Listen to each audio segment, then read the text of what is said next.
We have a number of guests here. What is before we start? Let's see if I could find that right. Oh, should be right here. Great. So today's March 20th, 2025. The theme is petitioning stories and the two special elections. I see here mentioned the 44th City Council District in Brooklyn to be held on March 25th, which is just 5 days from now. Simcha Felda and Hal Tischler, Team Trump, looks like they're in the running for that. And in the 51st City District in Staten Island, that's going to be held on April 29th. We have Frank Morano with the Staten Island Patriotism Party, Clifford Hagan, Common Ground, and Griffin Fasella, We the People. The guests we are expecting today are Diane, Sare, president of LaRouche organization, Adem Lika on Social Security, and it looks we're just about to start. 7:30. We're going to start the meeting. We're going to begin with the Pledge of Allegiance. On youth Patricia, activism. would you like to give us the honor of leading us with the Pledge of Allegiance?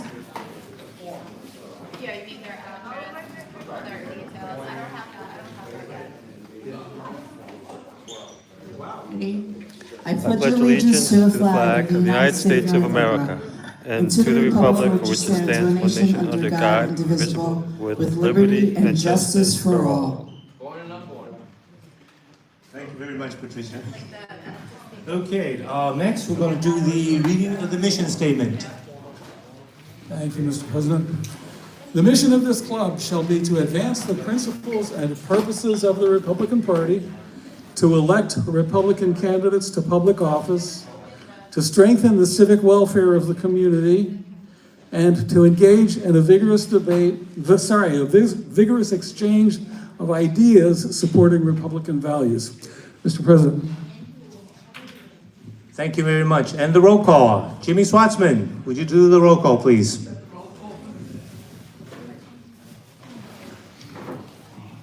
Daniel Mayo, President.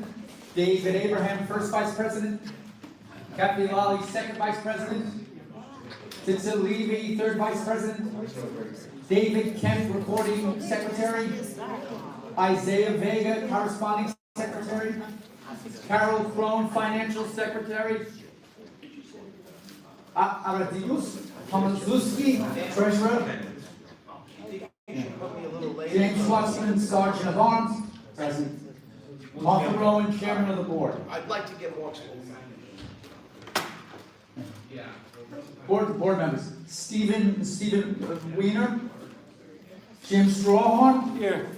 Martha Ronen, Philip Grillo, here. Stan Norwood, Ruben Dario Cruz, Here.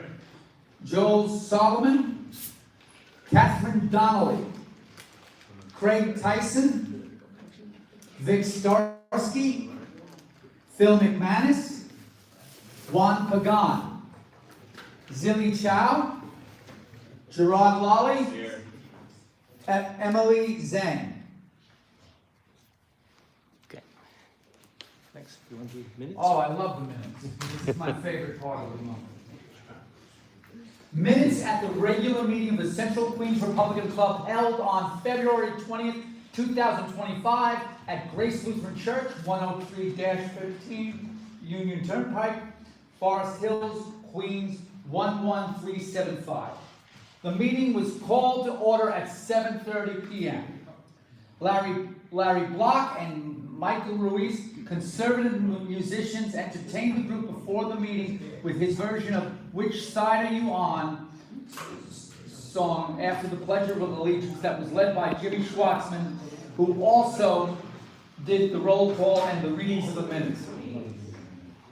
Regina Fagus motioned to adopt the minutes, and it was seconded by Robert MacArthur. The January 16th minutes were adopted with one nay exception from Isaiah Vega. Board members in attendance were David Abraham, Phil Grillo, Carol Crone, Gerard Lally, Kathy Lally, Daniel Mayo, Jimmy Schwartzman, Joel Solomon, Jim Swarthorn, Arkadiusz Tomaszewski, Craig Tyson, and Isaiah Vega. Absent was Zele Levy, David Kemp, Martha Rowan, Stephen Weiner, Stan Norwick, Ruben Cruz, Catherine Donnelly, Vic Starsky, Phil McManus, Juan Pagan, Zilli Chow, and Emily Zhang. 28 members and 14 non-members attended. The reading of the mission statement and the treasurer's reports were skipped. Phil Grillo shared his story of being pardoned by President Trump on January 20th after 45 days of incarceration. The club presented him with a check for $1,563.15 raised by Give, Send, Go. In 2018, Libertarian gubernatorial candidate Larry Sharp placed the Libertarian Party on the New York State ballot. When ex-Governor Cuomo changed the threshold from 50,000 to 130,000 votes, no third-party candidate was able to meet the threshold. At the 2024 presidential election, New York State was the only state in the union that did not have a third-party candidate on the ballot.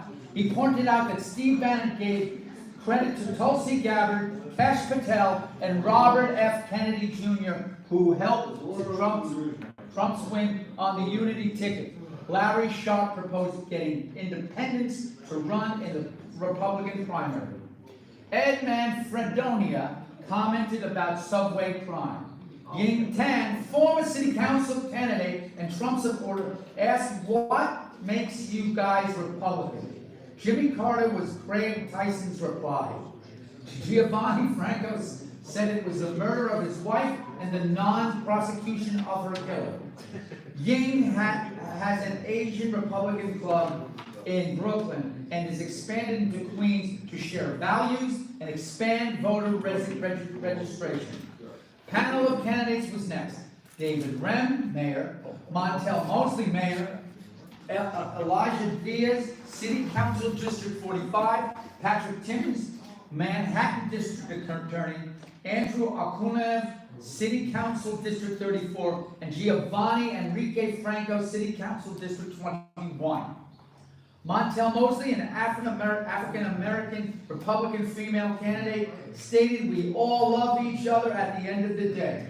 She discussed the underperforming schools, high cost,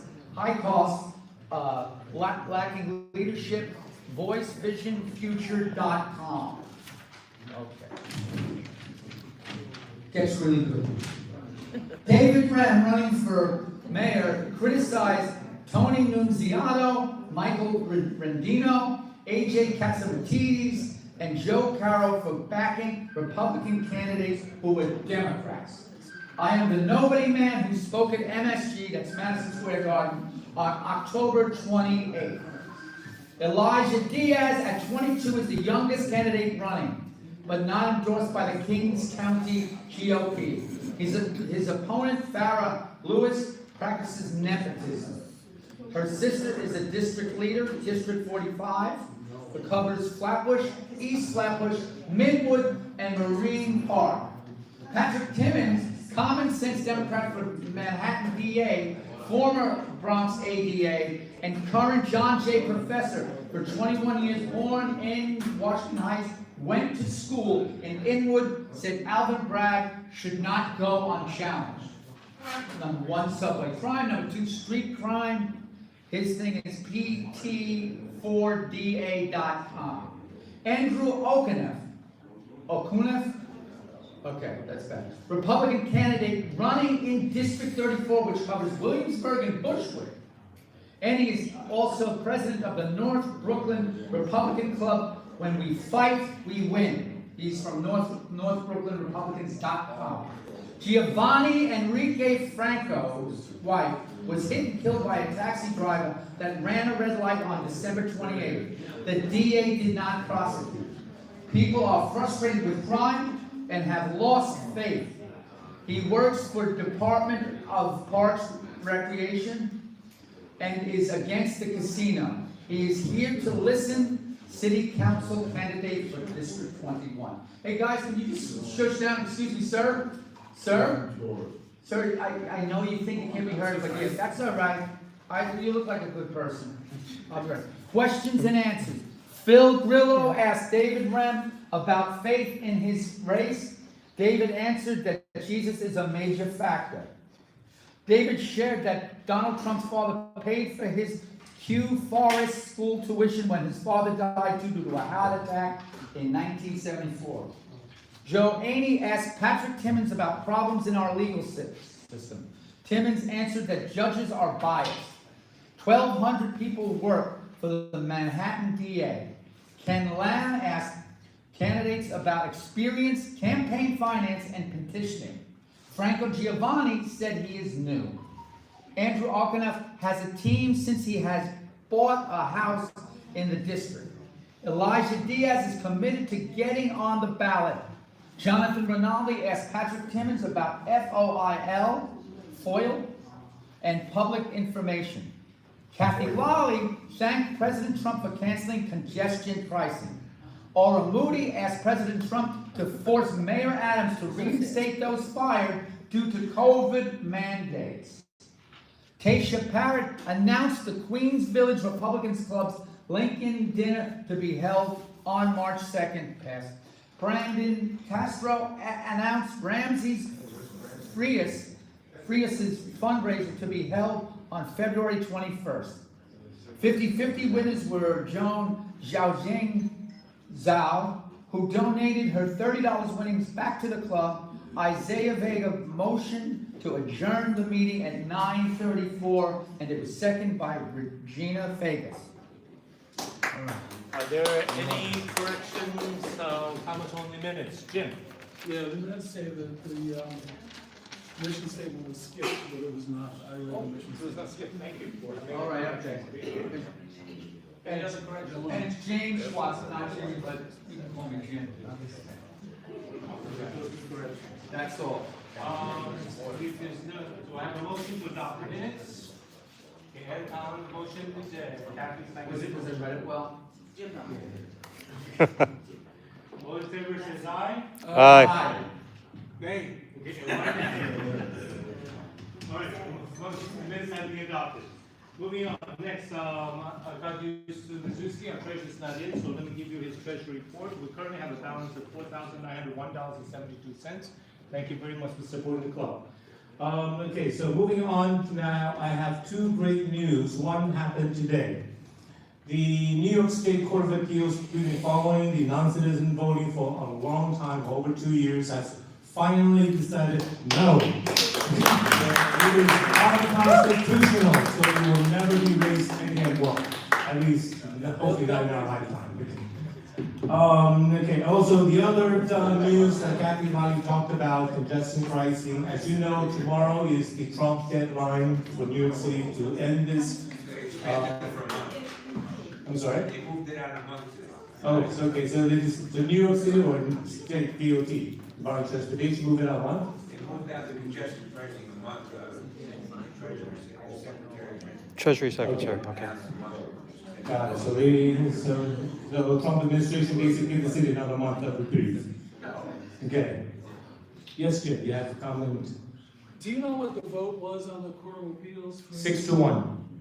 Yeah, 6-1 there. I was surprised. I thought the Chief Justice would be would be against it, but he actually voted in favor of saying it's unconstitutional. It was Justice Rivera, okay, that voted, the dissenting vote. And she said people should be able to change the law. It basically is her government, her statement. But anyway, 6-1. Yes, Andrew? That was on the state level, correct? It's New York State, correct? Yeah, New York State knocked down that law. New York City. Is there any, they have section 18 on the federal level? New York State, section 18, or? Section 18, I think that deals with the federal, but I'm happy with what we got in the state. Yeah, exactly. It's gone. It's basically, we won all the way. Yes, okay.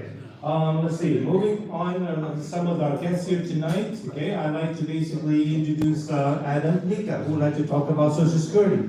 Would you like to go to the podium? Okay. Yep. Please. Oh, yeah, okay, thank you. We'll use your name on that too, so people.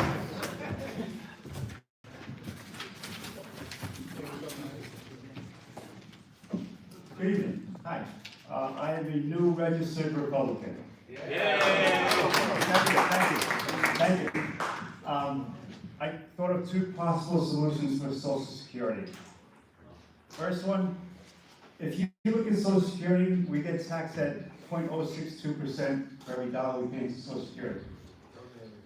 We pay that, and then the employer pays that.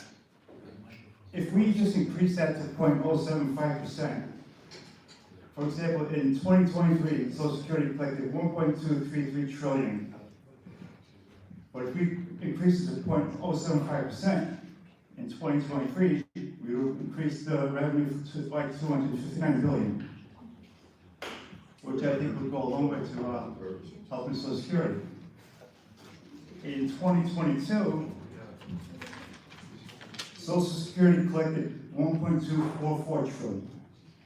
So if we increase it to 0.075, we would have collected an additional $261 billion for Social Security. That would make it solvent. True?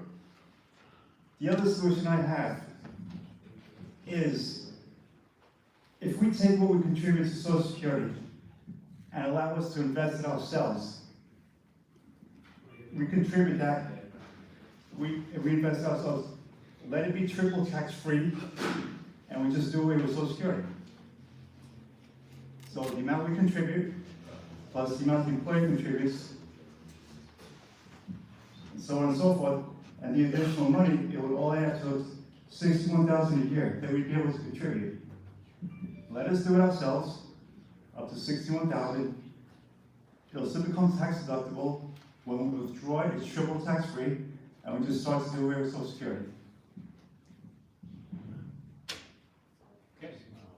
And you invest however you want, stocks, bonds, options, not options, stocks, bonds, mutual funds, index funds, certificate of deposit, treasuries, municipal bonds, so on and so forth.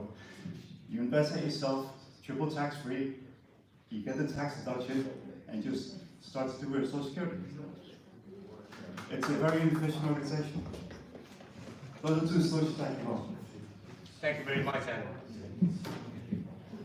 Now, certainly, most of you know that our club has a very open policy. Anyone who wants to talk, that has something, you're always welcome to come. Okay? Adam contacted me to just says, I have this idea, so we want to present to the club. He's welcome to. Anyone who wants to say something, you're always welcome to say something at this club. We're not going to basically criticize you, we're going to welcome you, because a lot of good ideas come from you. And that's the way I look at it. And speaking about good idea and also a great person, this person was introduced to me by one of our Republican candidates who is running against Len Schumann. Okay. So anyway, let me, without further ado, introduce one of the youngest speakers in our club, okay, who has a lot of energy and... 32. Oh, I'm sorry. One of our youngest members of the club. He meant me. So he didn't look like 32, I apologize. No, it's fine, it's fine. So, Zeke, Lugar, would you please come up, and you're welcome to bring your friends up too, if you like. Yeah. Yeah? You guys wanna go? No. I'll go up. We all go. Everybody. Everybody come up.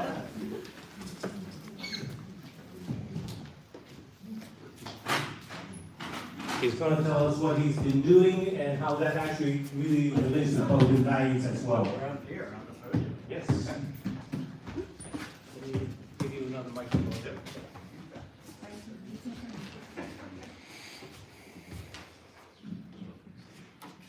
Hi, my name is Zeke. I've been involved with a campaign called to end the 24-hour workday that home attendants across New York City have been working for many years.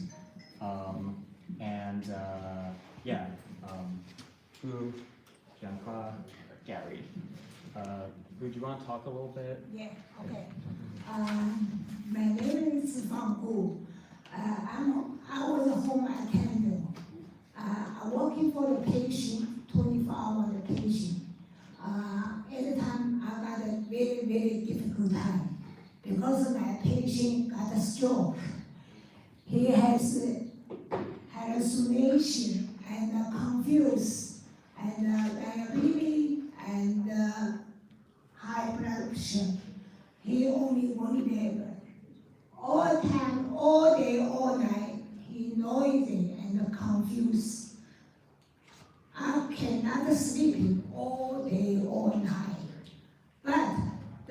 patients and the home agency, they don't care. They only pay 13 hours money. We cannot sleep all night. The patient need, we supposed to get up to help the patient. So today I'm talking to, I got a very, very, very difficult time. Now I left and I cannot sleep. I need to take the pill nighttime for sleeping. So this is a very, very hard job and a very difficult time. Thank you. And now this President Bosch, she's going to speak, and I'll translate for her afterwards. About her experience during 24-hour workdays. Yeah, 1 second. Just to clarify, like home attendants are generally, many home attendants are forced to work 24-hour shifts, day and night, many days in a row, and they only get paid for 13 hours. The agencies typically scale their wages. 大家晚上好，我的名字叫Daisy金花邓，我是一个护理员，家庭护理员，我也是一个坚定的共和党人，我来到美国20年，Hello, my name is Daisy Deng. I'm a strong Republican. I've been in America for 20 years, and I'm also a home attendant. 从我10几年前考公民的第一天，我就选择加入了共和党，因为我知道共和党是为我们老百姓着想的。然后去年川普总统，我从2016年开始就支持川普总统，然后去年川普总统每天在那个唐人街那个纽约州的法院上庭的时候，我们每天都到那里去声援他。I've been a Trump supporter since 2016, and Republican ever since I've been naturalized. Last year, when Trump was in court in Lower Manhattan, I was there every day. 今年1月20号，我也跟着我们的队伍一起到华盛顿 DC 去参加川普总统的就职典礼。And I was there on January 20th at his inauguration as well, with a group of friends of mine. 我们这个家庭护理员呢，我从2017年参加这个维权24小时，但是护理公司只给我们13个小时的工资，然后是强迫我们去接受这个工作。你如果不接受这个24小时的工作，他就不给你安排工作。Since 2017, I've been fighting to end the 24-hour workday since 2017. We only get paid for 13 hours out of the 24 hours that we work. If we say we don't want to take these shifts, they're like, we have no work for you then. They force us to do these shifts. 我们走了法律的程序，我们在纽约州的法院已经胜诉过2次了，但是呢，以前的州长葛莫州长就没有执行这个法院的这个我们胜诉的这个事情，没有补偿我们的工资。然后现在胡楚这个民主党的胡楚的州长，更是不睬我们的事情。所以说，我们就是要找共和党，然后来揭发他们的这个里面的腐败。然后他们把我们的还有那种亲情的护理，就是家里的子女或者是亲人护理这个老人的这个 case 呢，全部承包给一个叫华社会的公司，所以说没有经过大家的来承包或者是怎么样，大家来竞争，然后指定给某一个公司，这里面一定是有腐败的。We've been fighting through the courts to try to stop the 24-hour workday and get justice. The previous Democratic governor, Cuomo, didn't do anything to help us. But the current Democratic governor, Hochul, especially doesn't care. We're here seeking to help the Republicans to help join us to fight their corruption. Now, Hochul is giving a monopoly contract to one especially bad home attendant company, the Chinese American Planning Council. Under the covers, out of sight, she's giving a $7 million monopoly contract to the CDC. 我是差不多上这个24小时工资的时候，工作的时候，差不多是10年前了。那时候还比现在年轻一点。如果现在真的坚持不下来，因为每天晚上你是没有办法得到睡眠的，因为能够得到政府24小时不予工作的老人家，都是病情非常严重的，都是不能够生活自理的，或者是老年痴呆，或者是残疾，或者是怎么样。那么我晚上都要无数次的起来照顾他们，上卫生间。24-hour work cases are patients, only the sickest patients require 24-hour round-the-clock care. These patients typically have dementia, some kind of disability. When I work these shifts, I have to get up numerous numbers of times overnight to help take care of them. 纽约上周欧贝里我们也去过2次。上周那里是没有24小时的，他们都是12小时一班，每天24小时是分2班的。我们只有纽约市才有24小时工作，然后只给我们13个小时的薪水。I've been to Albany twice to try to seek an end for 24-hour work cases. It's only New York City that has these cases. Outside of New York City, you don't see this kind of 24-hour work days. I have a question. Can I ask a simple question? This is, I don't really understand the situation. So they work for an agency, not for themselves. Yeah. And they're forced to work more than what, 10 hours a day? 24 hours a day. Right. So are you 3-4 days trying in a row. to get like the overtime? Are you trying to just like, how do you, like, what's the pathway to like, What do you want, basically? like, what's the pathway here that you need help with? Yeah, so, yeah, it's not just overtime, but workers just aren't paid for the nighttime hours, only paid for 13. But what's happening now, the home attendants helped put a bill into city council that council member Kris is sponsoring, and what's it called? It would cap the shifts at 12 hours so that workers could work normal shifts, get sleep, not have any of their wages stolen, and the person who has come in the way of that most is a city council speaker and first black woman city council speaker Adrian Adams. She says, I speak for women of color, and what's it called? Women of color want to work all day and all night. And what's it called? We think the Republicans, who have been somewhat supportive in the past, Republicans should take this up, use this to expose Governor Hochul and Adrian Adams's sexism and racism,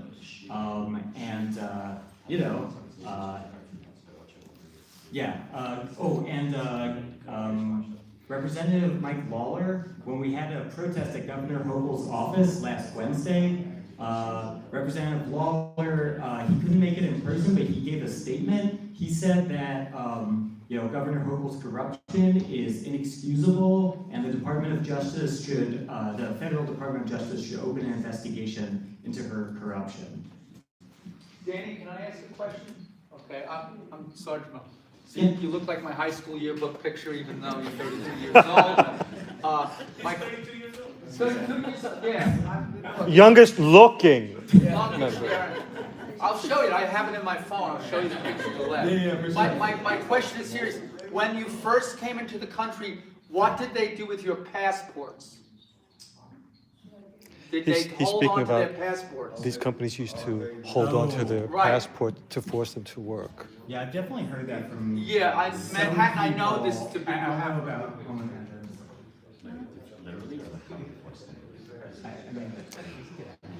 Historically, their passports were kept. Yeah, so they get I didn't mean to make it that much.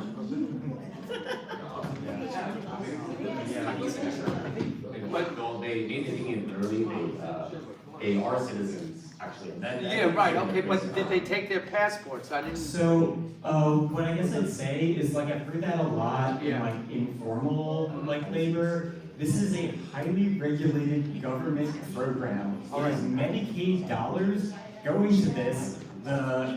the state takes our Medicaid dollars that we pay for in our taxes, they give it to an insurance company who takes a huge chunk of change. They give it to the home care agency that takes a huge chunk of change, and then the worker gets a little bit, doesn't even get paid for all their hours, half their hours. And now they want to, has anyone heard about the CD path consolidation?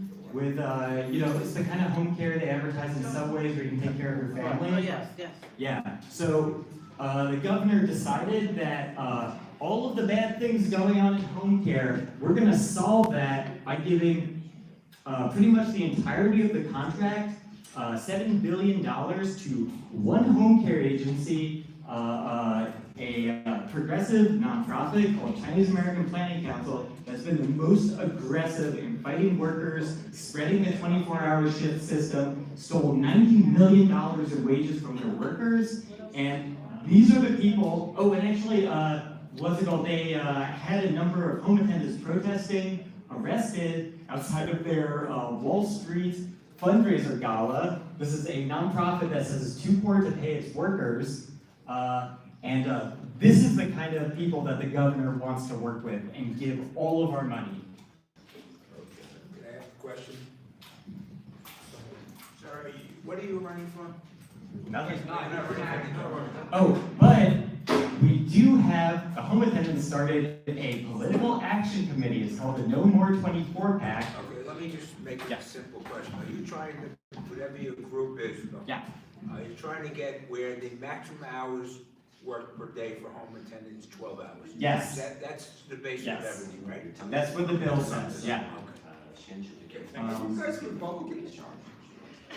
It doesn't matter, there will be. She is. Yes! Oh, okay. Oh, what's the website so we can follow? It's, yeah.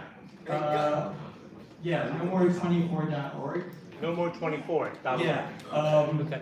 And yeah, the political action committee, we're trying to support city council candidates that want to take this up. I'm gonna hand out some flyers. Yeah. Okay, great. Thank you very much. Okay, thank you very much.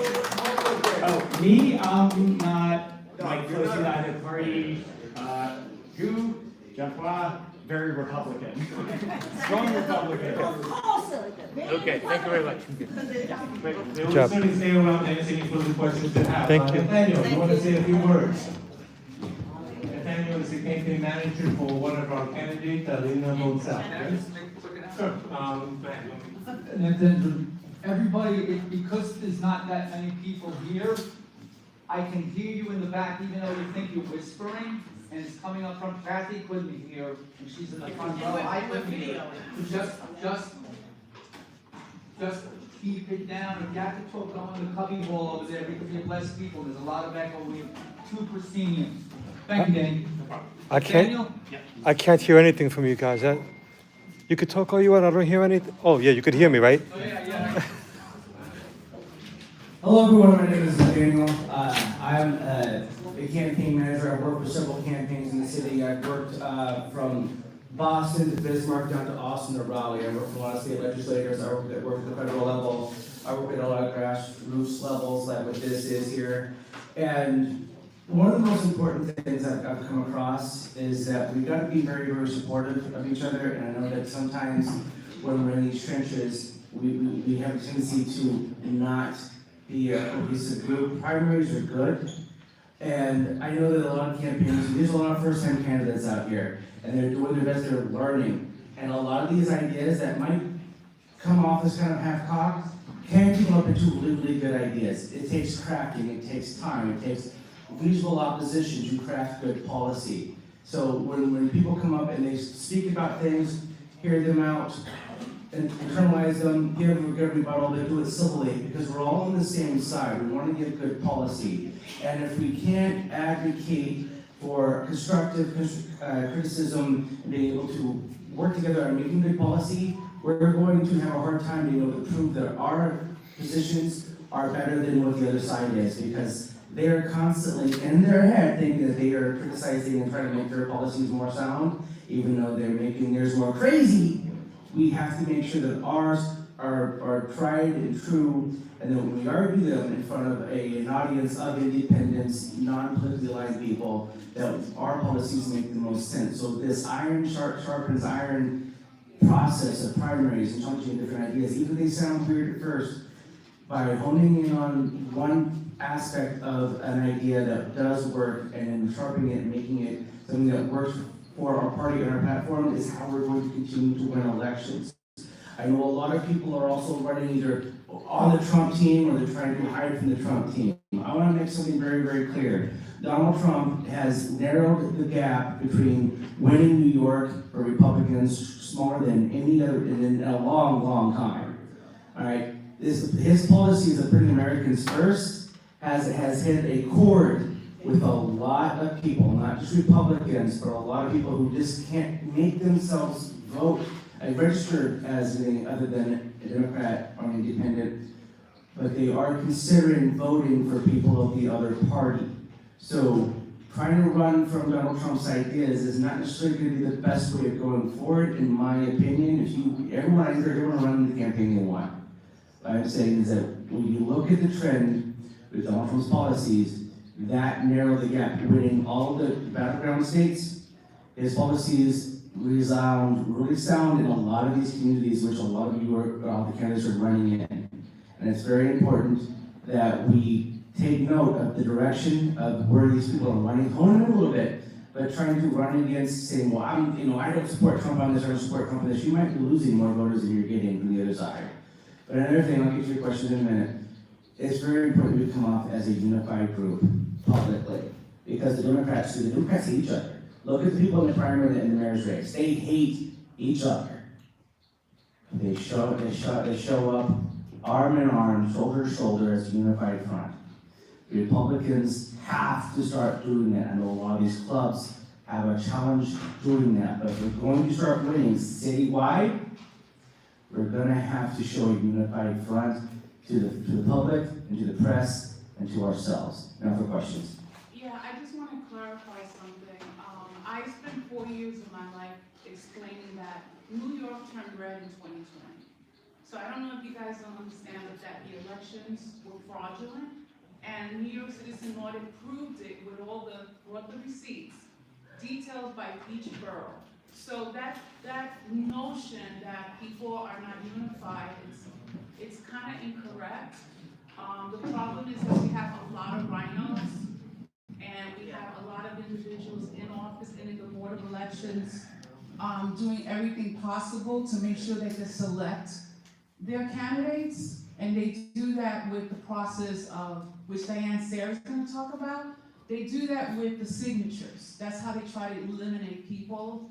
So I just want to make it clear, if you want to know the details to be equipped, it's auditnewyork.com. Gives you all the total. I didn't bring any paperwork, but Okay, so make sure you repeat it. I want to make sure everyone gets it's this. audit, AUDIT, newyork.com. Shows you each borough how the elections were stolen, and there were more votes than voters. And she's made two other points I want to hit on really quickly. One, the Board of Elections. So in this past 2024 election, there were Bronx Democrats that had somehow gotten registered as Manhattan Republicans and were at the Metropolitan Museum of Art location for the polls.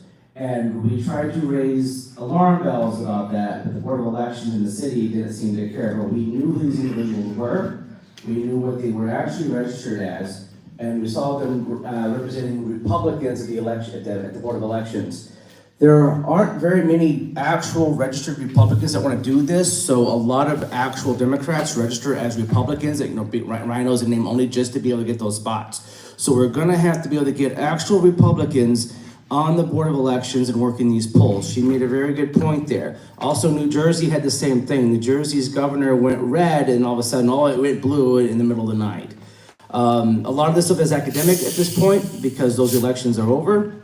But if we want to make sure that we don't have that same problem, we're going to have to make sure we get turnout, show a unified face, And when we see something, we're gonna have to make sure that they're looking at what we're pointing out and not looking at us. Yeah. Can I just finish real quick? This is really important. The GOP is responsible to making sure there are Republican poll watchers, and they cop-block that. They're responsible for that, and also they're responsible of putting Republicans in the ballot. And what's happening is there's seats that are unavailable. That's a GOP problem. And also on top of that, the GOP allowed a candidate, I think his name is Walden, to not only be part of the Republican ballot, but also the Democratic ballot. One individual is a Democrat and a Republican. That is a GOP and a Board of Election problem. So very quickly, how to solve this? Everyone look up how to contact Ed Cox at the New York State GOP's office and make that complaint. And we had one other question. We're going to move on. Okay, we had one other question. I'd like to know who you're going to unify with, because if you're carrying county's petition, that means that you're putting in right now. You're collecting signatures for the clerk that's in the Board of Elections. So Danny Mayo's right here. Are you carrying Danny Mayo's petitions? Because everybody that comes in here talking about unity, you guys are always aligning yourselves with the people that are corrupt and going against community people. So do I have your promise that you will put Danny Mayo's on your petitions that you will carry really quickly, on the ballot for the citywide election?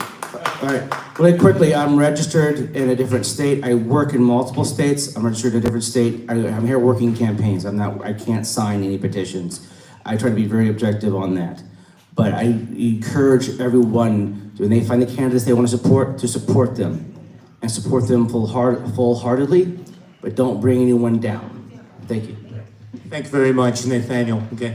Next speaker will be Mario Mastrandrea, and we're going to then moving on to our candidates who are here tonight.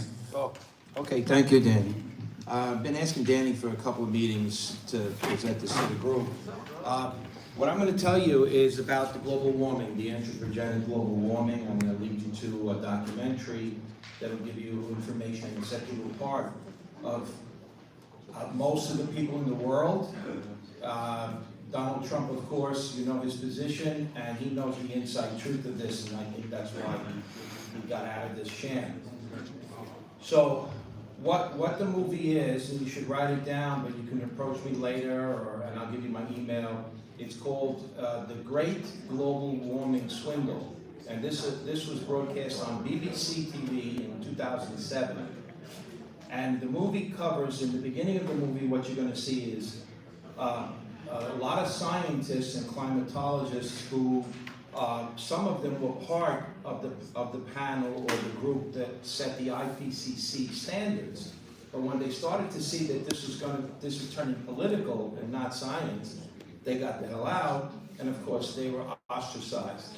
But somebody was smart enough and kind enough to make this movie and this documentary and put them in. A couple of those scientists have since passed away. One of them was Tim Ball. He was worked with the government and is a climatologist scientist in Canada. So in the beginning, the first 25, 30 minutes of the movie, you're going to see the science of what true global warming is. And just, this is not very technical, but why this is important, because we've been misled. And especially since the Al Gore movie. I went to see that darn thing twice, and I bought DVDs. And now, just about 7, 8 years ago, YouTube sent me this movie, but I had heard about it. I've been doing research about it. So in the beginning, you're going to see different scientists. One is a balloon. He sends balloons up and checks the weather around the world in the stratosphere. Another one checks oceanographic temperatures and science. Another one talks about just the weather patterns itself. So what you're going to see in the beginning is about 30 minutes of science, and then you're going to see the politics. Patrick Moore, who was one of the founders of Greenpeace, he's in this. And he states in that movie that Greenpeace turned into a political organization. He had to get out, and not an environmental organization. And we see they're in the news lately. You're going to see things like Margaret Thatcher.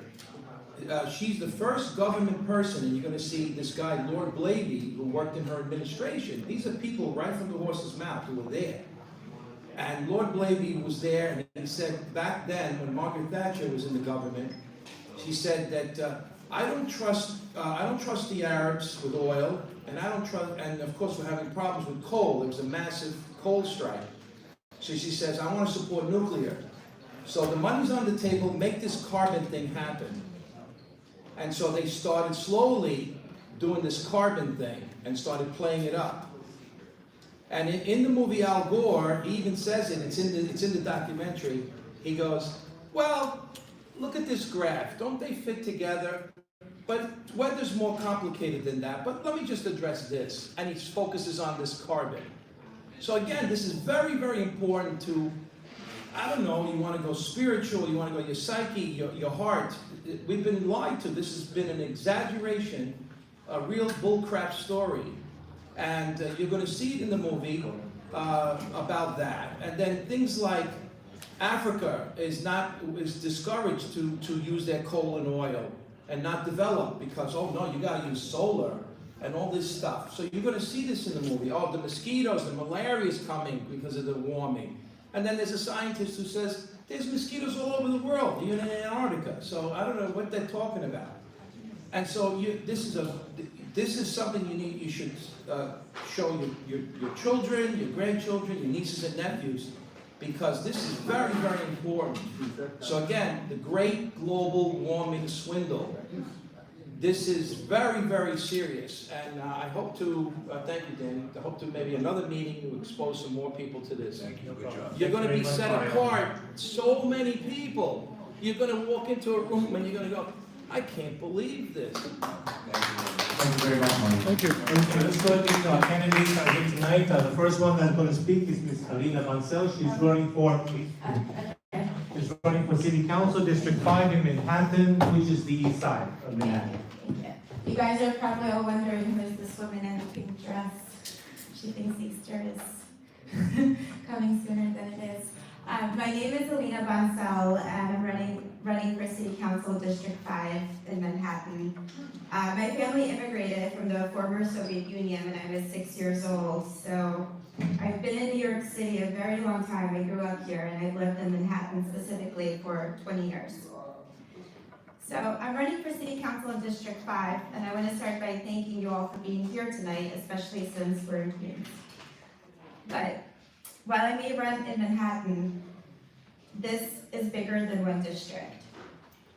This is about all of us working together to strengthen the Republican Party and push for real change across all of New York City. So New Yorkers are tired and they feel ignored. We see rising crime, broken institutions, and policies that fail the very people they claim to protect. So it's time for action. It's time for real leadership that just doesn't deliver promises, but real solutions. So my big issue is family court reform. How many people in this room have been a victim of unfair practices and unfair bureaucracies in the family court system? If you haven't personally, you probably know somebody that has. It's a dated system. They're more interested in their bureaucracies than they are in solving solutions. They tear families apart. They make decisions based on biases by the judges and magistrates that run the system. They alienate children from their parents. They impose fake, false support claims.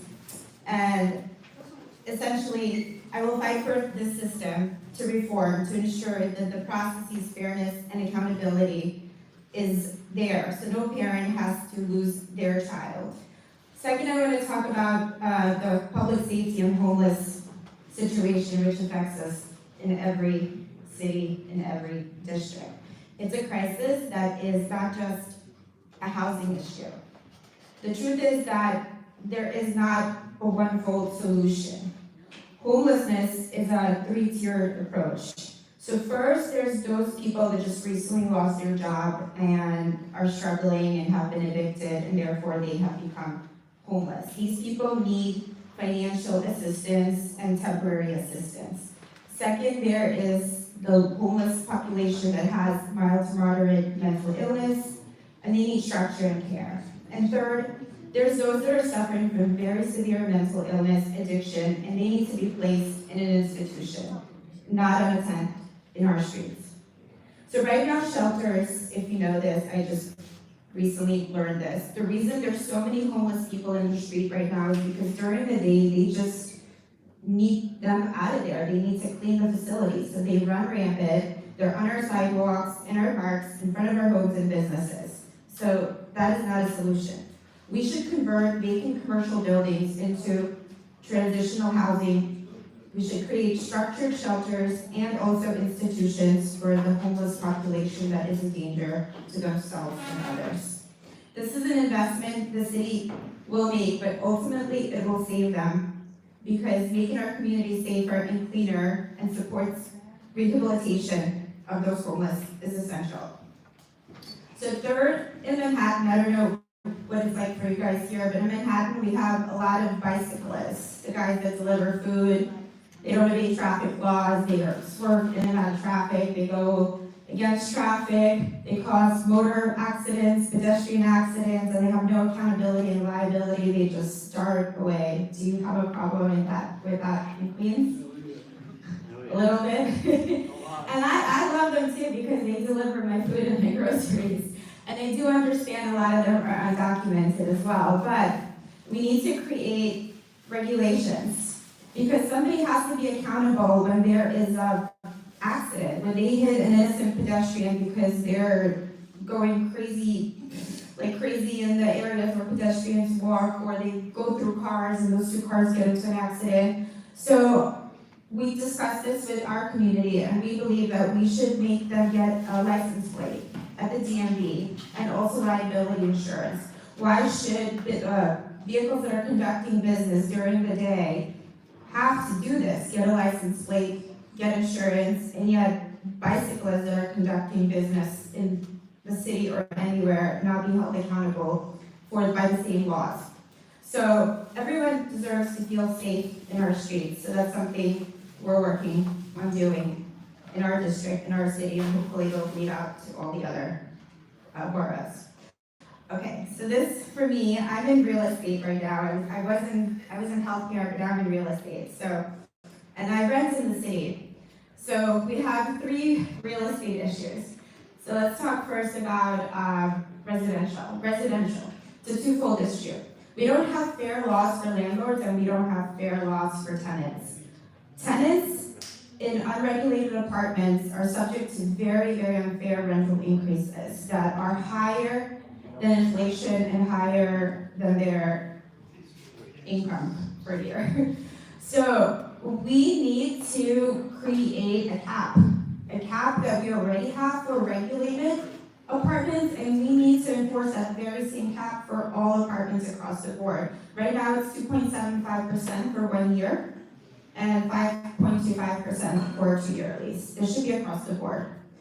So what will this do? This will actually impact the rate of homelessness and evictions. But at the same time, let's balance the scale and make it fair for landlords.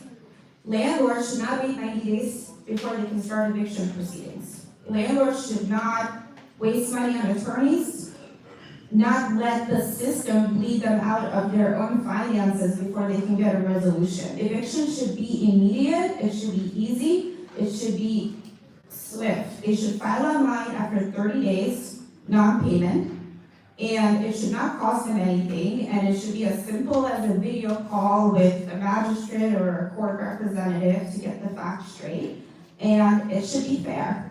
So it's a 2-tier solution. So the next thing in terms of real estate, someone who, when I was divorced, what saved me was Airbnb. I had a property and I couldn't afford this property, and thanks to Airbnb, I was able to generate income to pay my taxes, to pay my mortgage, and to maintain my property. And we don't have very friendly short-term rental rules in New York City. They're probably the worst in the country. Owners should have the right to rent their homes without fearing they're gonna get a $20,000 fine from the city. They should be able to afford their mortgages, their liability insurance for their property, their incredibly high taxes. and have the opportunity to rent it if they so choose to, without the city regulating if they can or cannot do so.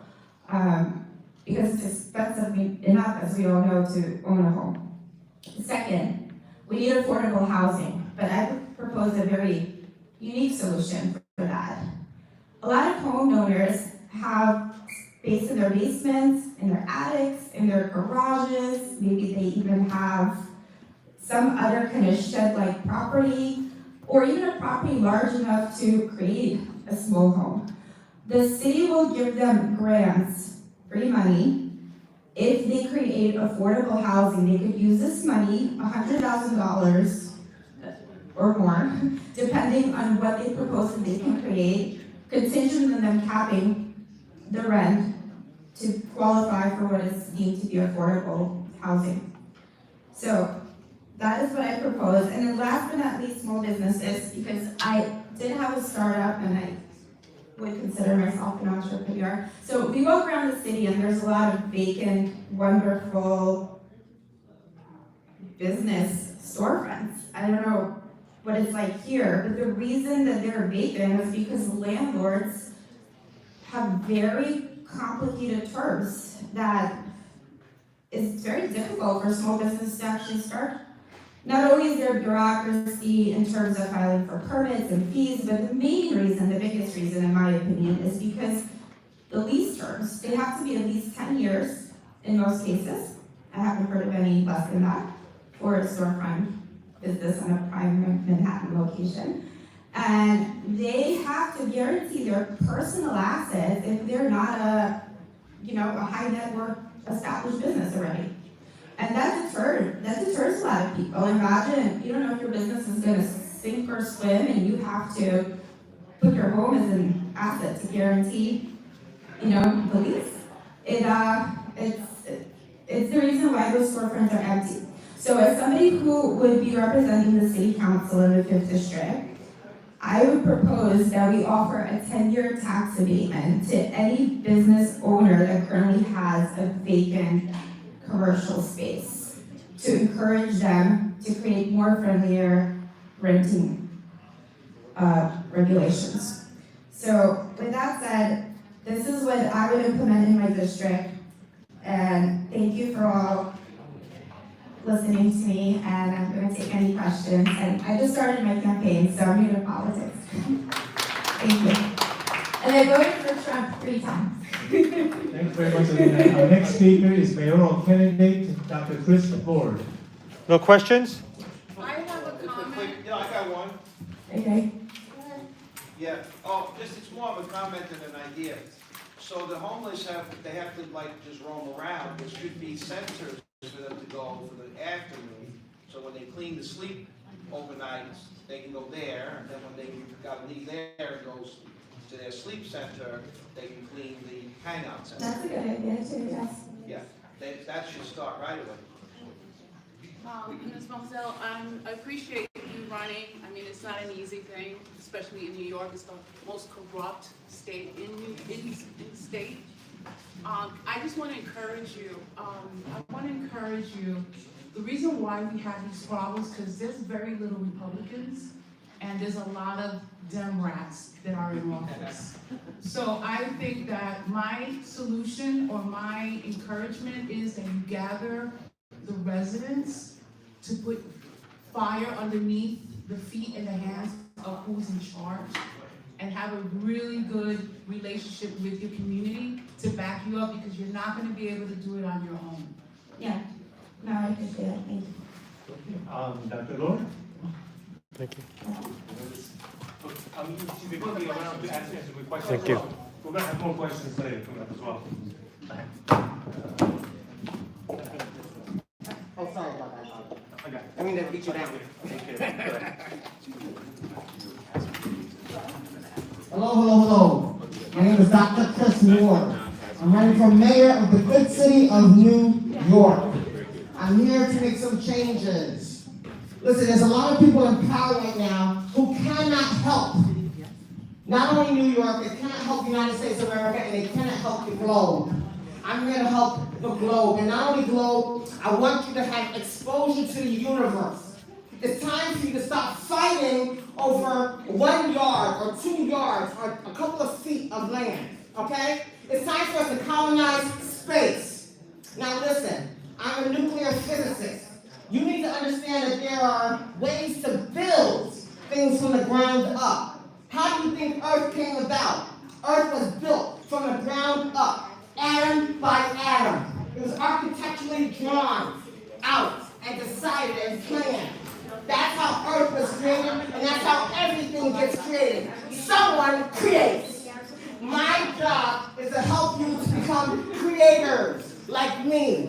There's something you need to understand. You need to understand that all you have to do is to wear the hat.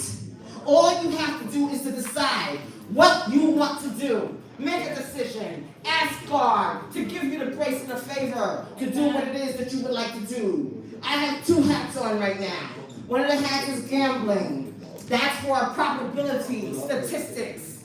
We need that. That's what quantum mechanics relies on. The electron and every single particle that makes up this universe gambles, baby. Everybody gambles. Probability is gambling. Look it up. You'll see what I'm talking about. My job is to help you understand you don't have to be afraid of playing. Adults should play. We should play and we should work. There's nothing wrong with working and playing. Does anyone have a question? If you have a question, I'm open to listening to what you have to say. Excuse me, doctor, just 1 second. Go ahead. Guys, you gotta keep it down. There's an echo coming from here. Kathy? Please take it to the back. Yeah, if you have the conversation, please take it not here. It's just, there's too much reverberation and the person speaking is the most important speaker. And video. Right, and video in it, but I wanna hear what's going on. Thank you. And all the candidates will be, after they introduce themselves, available to answer your questions as well. So, continue. My job is to inspire you. Listen, everything moves.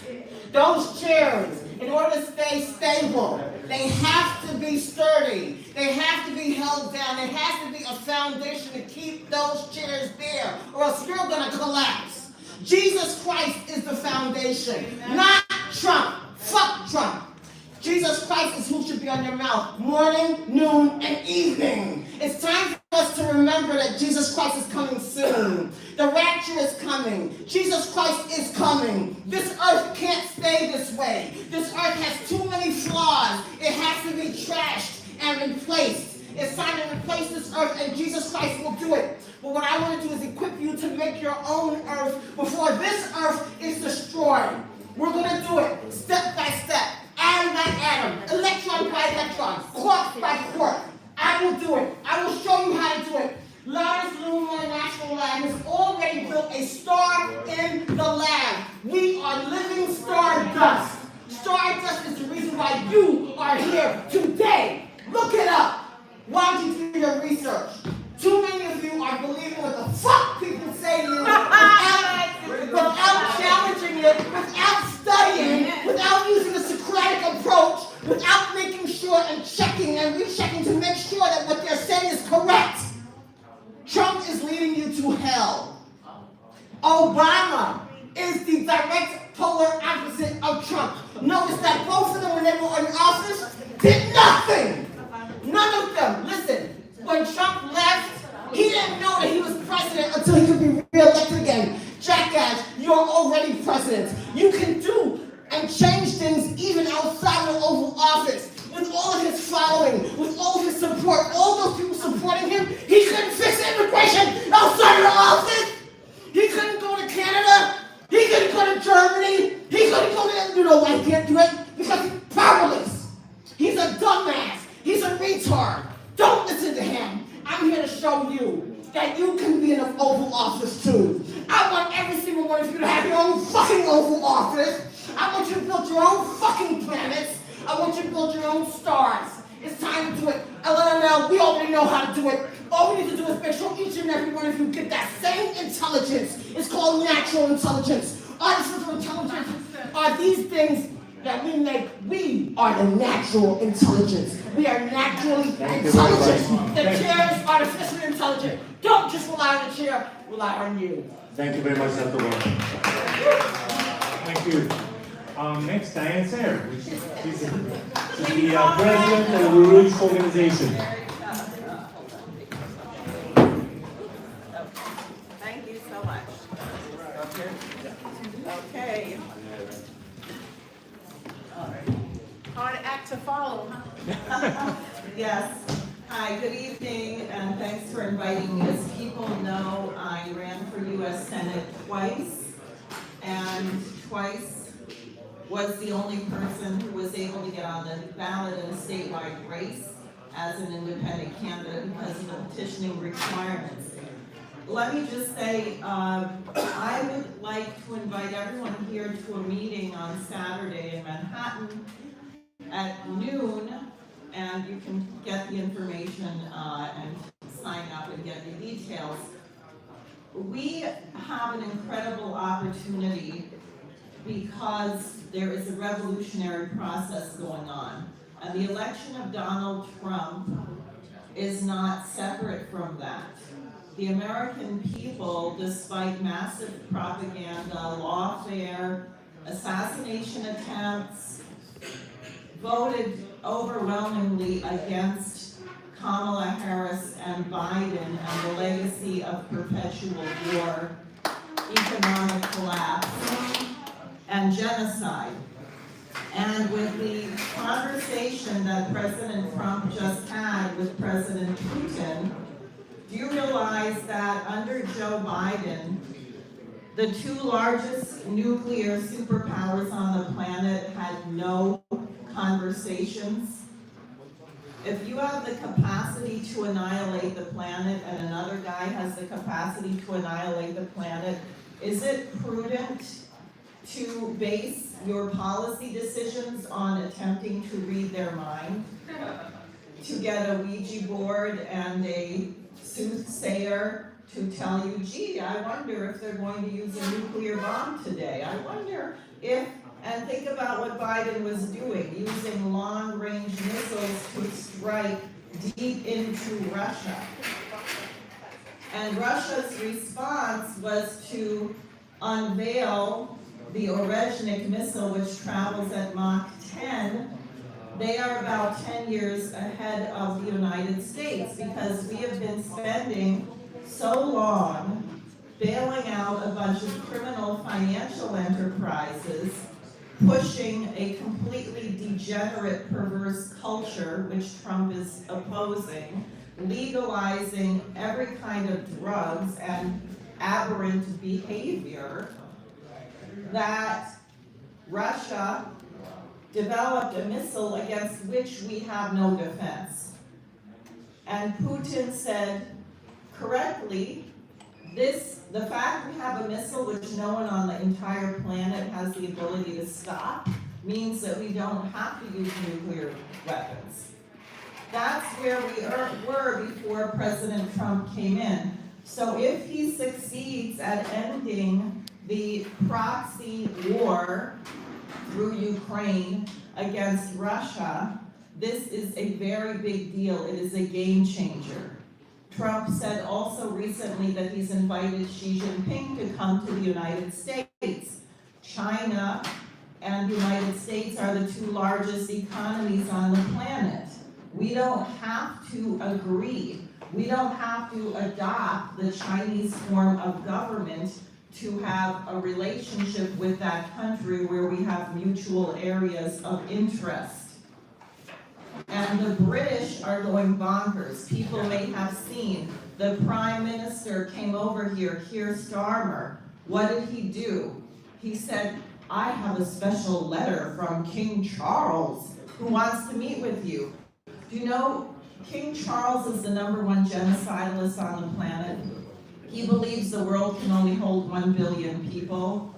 And the reason I'm having this meeting Saturday is because the British said that if we cannot get Trump under control, if we cannot keep him on this agenda of perpetual bailouts of the billionaire multinational corporations, if we can't keep him with our colonial system of mass murder, looting Africa, looting South America, pushing drugs, pushing slave labor, if Trump breaks from that, we're going to pull the plug on the financial system. And that's actually the biggest vulnerability. And unfortunately, we have a lot of billionaires around Trump who think that progress is measured by the stock market. It is not. What is the condition of the roads? How many people can afford a house? What are they teaching your children in school?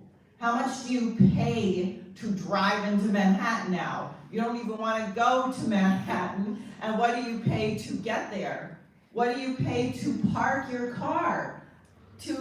Last summer, I was shocked. I was parking at a meter all day, and it was $36. That used to be a fancy parking garage. Now it's $36 to park your car on the street. For what? Well, obviously to fix the roads, right? They're in great shape. To fix the infrastructure, isn't that why? They're fixing the infrastructure, right? So when it rains, there's no floods anywhere, right? In other words, we are being alluded to bail out a rotten system. It's overripe. It's like a 300-pound tick on a 10-pound dog. And the British are saying, we're going to pull the plug. What I'm saying, and what LaRouche got into a lot of trouble for saying, is that this system is bankrupt. We have been printing money since 2008. It cannot be saved. We have to reinstate the old Glass-Steagall separation of the banks so the savings and loan banks are protected by a firewall. So if some crazy crackhead wants to do day trading with their money, your money is not connected to it and you don't have to bail them out. And we're gonna have to reorganize the system where you literally, in an orderly bankruptcy, you decide, what do we save? Do we save the guy who was speculating on what the price of, chewing gum is gonna be in 2075? Or do we save someone's pension fund? Do we make sure the sewage treatment plants function? Do we build 43,000 miles of modern high-speed rail? Do we build 150 to 200 new nuclear power plants, which we desperately need in this country? And it's not a matter of money. As you've seen, they have been printing money like there's no tomorrow. It has nothing to do with money. It has to do with the intention of the government. And unfortunately, the weakness of the Trump administration, from what I have observed, is I have not heard one single person say anything that will actually work about economic policy. When McKinley imposed tariffs, that was not to make money, that was to protect industry. We're not going to make money from tariffs. It's not going to work that way. You have to invest in the physical production of your country.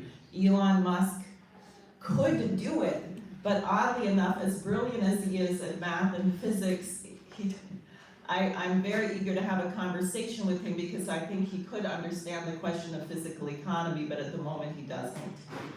So that's what we have to do. We have to demand, we have to take advantage of the fact that Trump coming in with Kash Patel, Tulsi Gabbard, his team, Kennedy, it's like taking a spatula to a greasy, disgusting dish that hasn't been washed in 100 years, and they're just throwing all this crap up in the air. That's good.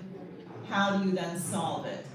And that's what I've been working on for 37 years with LaRouche. That's why LaRouche was springed up, sentenced to 15 years in federal prison, why 400 FBI agents raided his home, why Robert Mueller, the very guy who went after Trump, indicted LaRouche, and why a couple dozen of my associates spent time in prison. And I think we're at a moment now where we can reverse that and where we can change the direction of the United States. But it is not a time to sit on your rear end.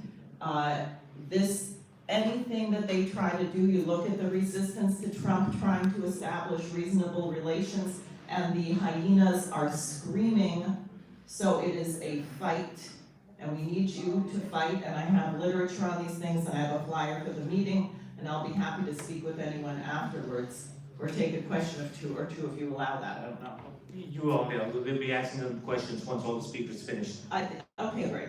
So, okay. Thank you. Our next candidate, he is running for mayor. Curtis Lewa is not your only option. Let me introduce Ronen.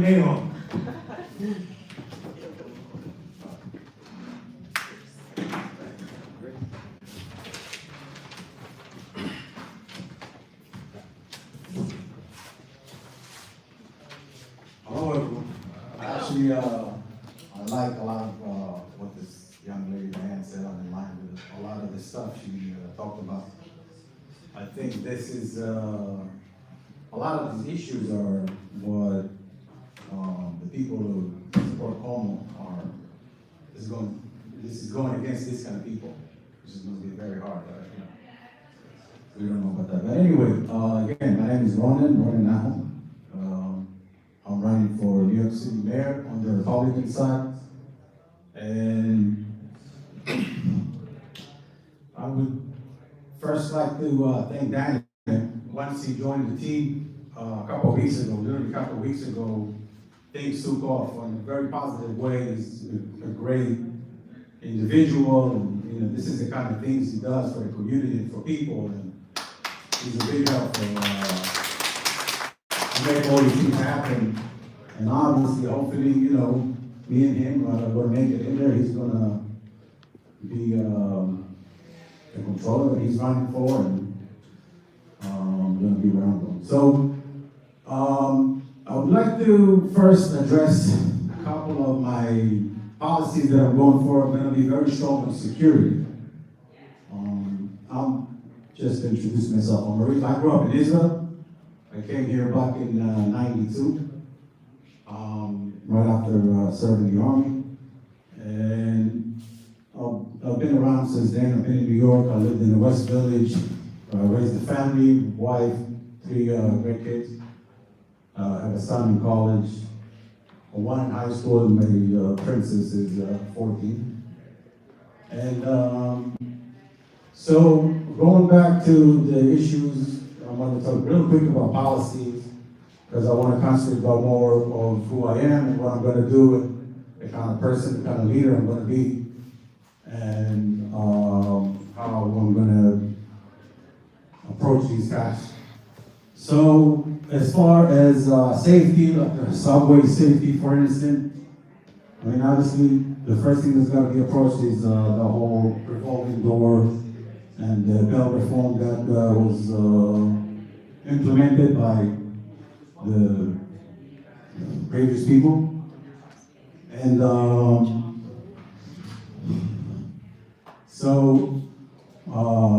I think they got it all wrong about approaching the whole fare evasion is basically what they do and trying to do this nonsense stuff by fixing those machines rather than approach the real issues is actually going after the people who are committing these crimes and making sure they're going in, after 1 or 2 times. My implementation would be, there would be no warning, there would be basically, if this is what you do, there's going to be a hefty fee, and then the second time you go in and you're not going to come out for a pretty good amount of time, rather than now you have people that are coming in and out 150 times, and there's most people that are committing all these crimes. Another issue is the whole budget with the MTA. You got about probably 400 million, I believe, a year just from the variation on the buses, which is very simple. Is the first thing I think they got to do is go back to what it was before COVID. What they did, they opened the doors in the back for the bus for people to go in. Now people are just going in, and more than 50% of people are not paying the fare.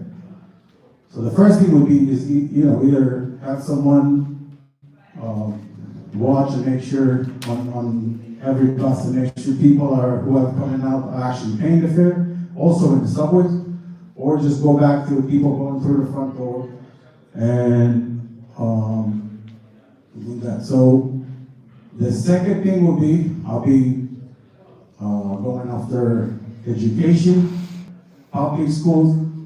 I believe the future of our kids and of our grandkids needs to be the whole way the public school system is needs to be changed, and it's not going to be like narrow vision or just taking care of the next 4 years of stuff. Things needs to be implemented for a long term. So the whole way of the public system, the kids, the education of the kids that go to school. We have a system that we're working on that we're gonna, for instance, basically, so you have adults, right, working in all these tech companies like Google and stuff. They have a playground at the place that feel comfortable and not to sit on their ass all day and be more comfortable in the environment of learning. Then we have our kids sitting down on our ass 8 hours a day, and they expect them to perform and do right. So, and another thing they'll do is, as far as the public schools, is implement more, bring more physical activity, more than what they have now, which is probably 2-3 times a week. So these are the couple of the issues. There's much more on our website, and there's much more that we're going to look into and tackle. And I think for now, this is what I have. If anybody, I guess we'll do questions afterwards. Yeah, we're going to have questions afterwards. We have 2 more candidates here, and they're going to be afterwards. All the candidates will be here in front of you to answer any questions. Next one is Gonzalo Duran. He's running for public Thank you guys very much.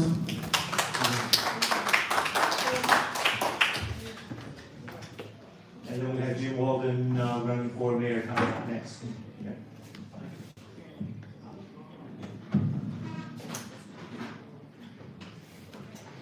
Good reflexes. I saw you.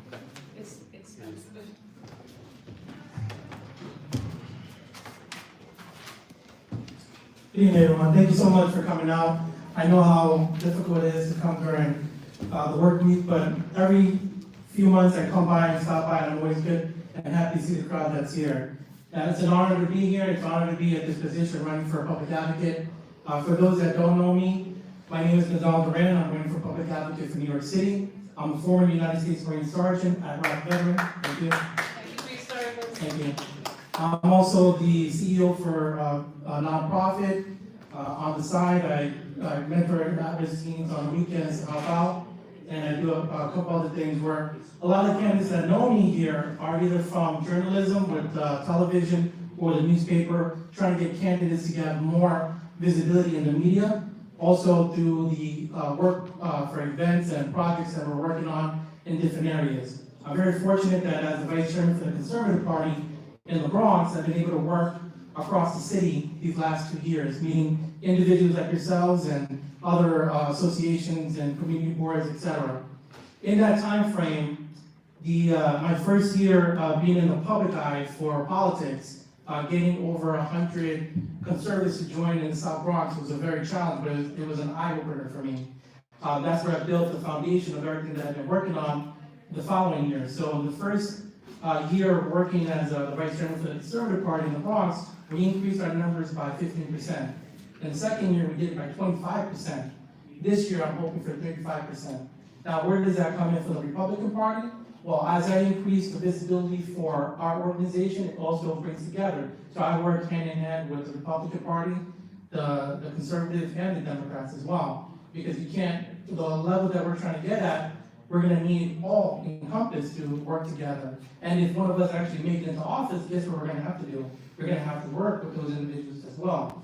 So I've been very fortunate as a conservative member to be the first one to receive a citywide endorsement, not only from the conservative, but as a conservative member with the Republican endorsement. So that was a challenge in itself right there, which I was not expecting, but I'm very grateful for everybody to having the belief and the foundation on what I'm working towards and trying to do. At the same time, when I've been doing that, these past year, I've been specifically working with candidates from the Bronx, Manhattan, Brooklyn, Queens, and Staten Island to build up their reputation as well as mine working together. So that's what gave me the ability to be in the position that I am now. And working towards basically public advocate, in my resume, it basically fits that as a perfect, in the Marines, we call ourselves devil dogs.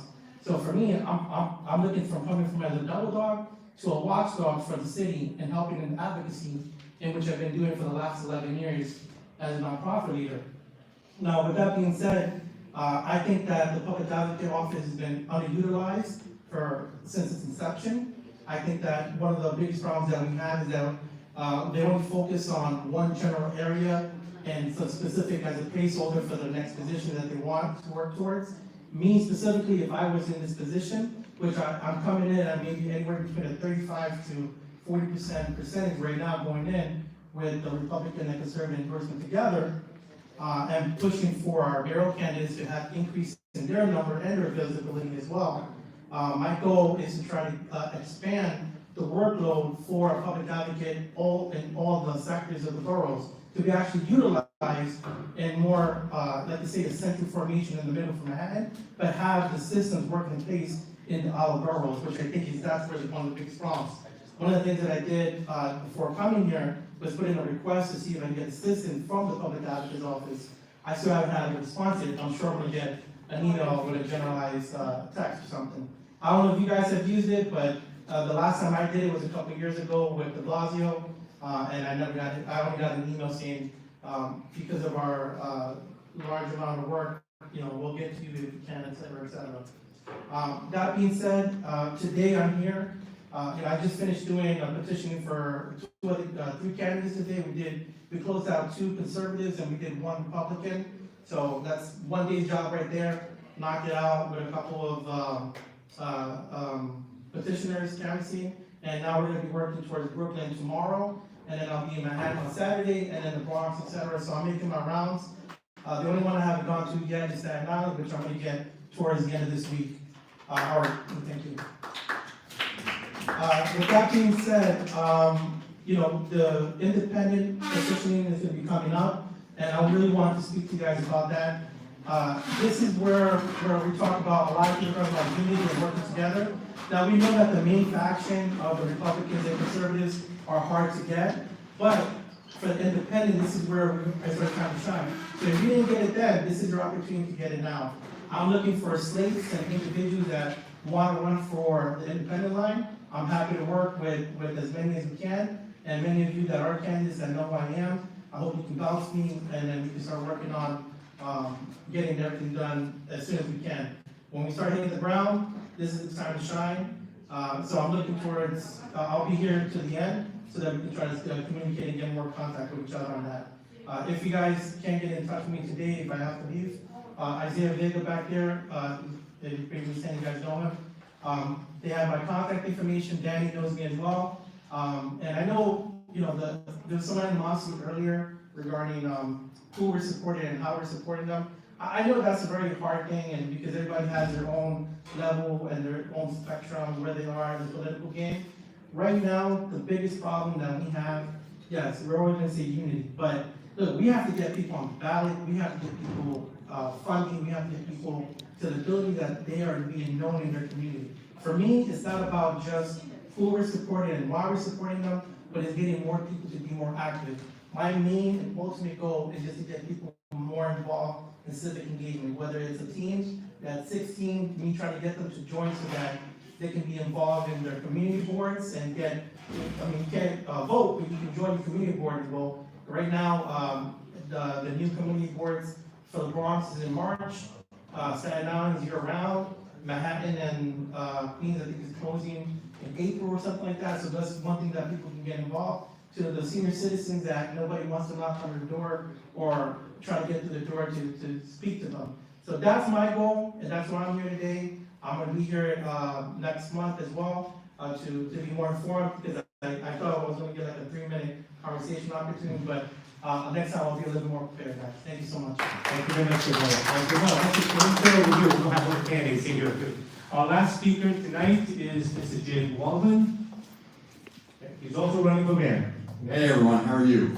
I'm going to stand here. I don't like to be on the stage. I'd rather be kind of at eye level. I don't know whether anyone knows me. I wouldn't be surprised if you didn't, because I'm a newcomer to politics.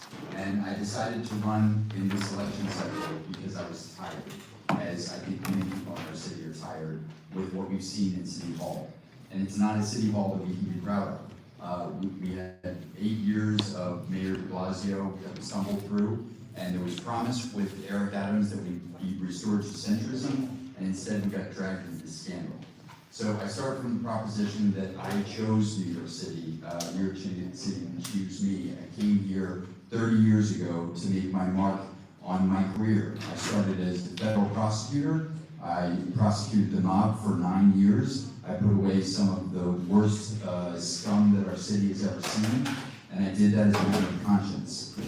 And after that, for 23 years, I've been a lawyer, and I've been fighting for people all over the political spectrum.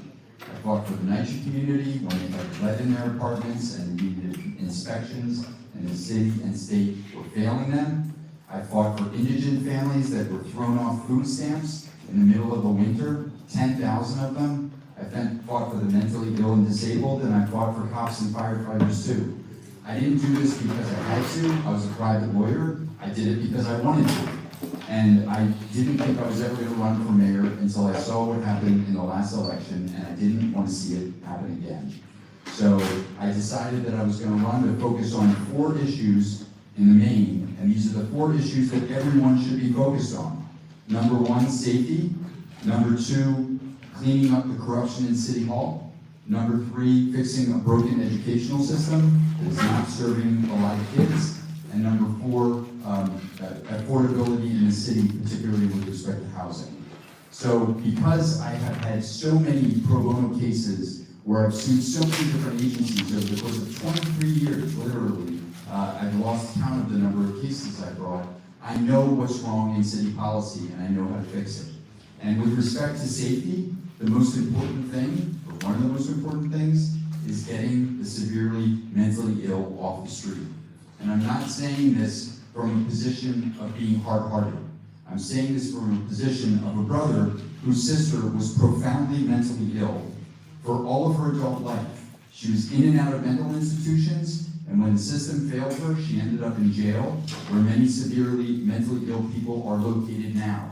They don't belong in jail, they don't belong in the street, they belong in long-term treatment facilities, and when I'm there, I'm gonna get it done. Because it's the right thing to do for our communities to keep us safe, but also because it's the right thing to do for the mentally ill who can't control their circumstances. On corruption, as a federal prosecutor for 9 years, I have 0 tolerance for it. Every time there's corruption in our agencies, it is costing us real money. If we get corruption out of City Hall, and I'm not even just talking about the mayor's office, but in many of the agencies, we could save hundreds of millions of dollars that could be redirected for people that really need it. On our schools, there's a lot to be said for public school teachers. They are heroes. They teach through the school year where roughly 130,000 kids a year are dealing with homelessness. There's a mental health crisis that is unabated among teens. And now they're dealing with migrants in their schools, often who can't speak English. We've got to do better for the public school teachers and for the students. We've got to start by getting proficiency rates up. Only about half the kids in New York City public schools are proficient at basic math and basic reading skills in the 4th grade. That's ridiculous. We're the greatest city in the world. We can do better for our kids, and we have to start by shrinking school class sizes in elementary schools from what they are now to 8 to 10 kids. And there's an opportunity to do it now because we have under-enrollment in our schools. So if we plan better and if we spend our money more wisely, we can afford to get that done for the kids who need us most, which are disadvantaged kids in elementary schools. So on housing, my plans are bold. When I wasn't doing pro bono cases, I was doing a lot of litigation, including alongside the real estate industry. And I know what can be done to build affordable housing in the city. We need roughly 50,000 units a year to make up for what we don't have. Other cities are outpacing us because they're using all the tools in their toolbox, and we're only using about 4 of them. There are 14 different tools that we can use to produce the amount of affordable housing that we need if we have leadership that is bold enough.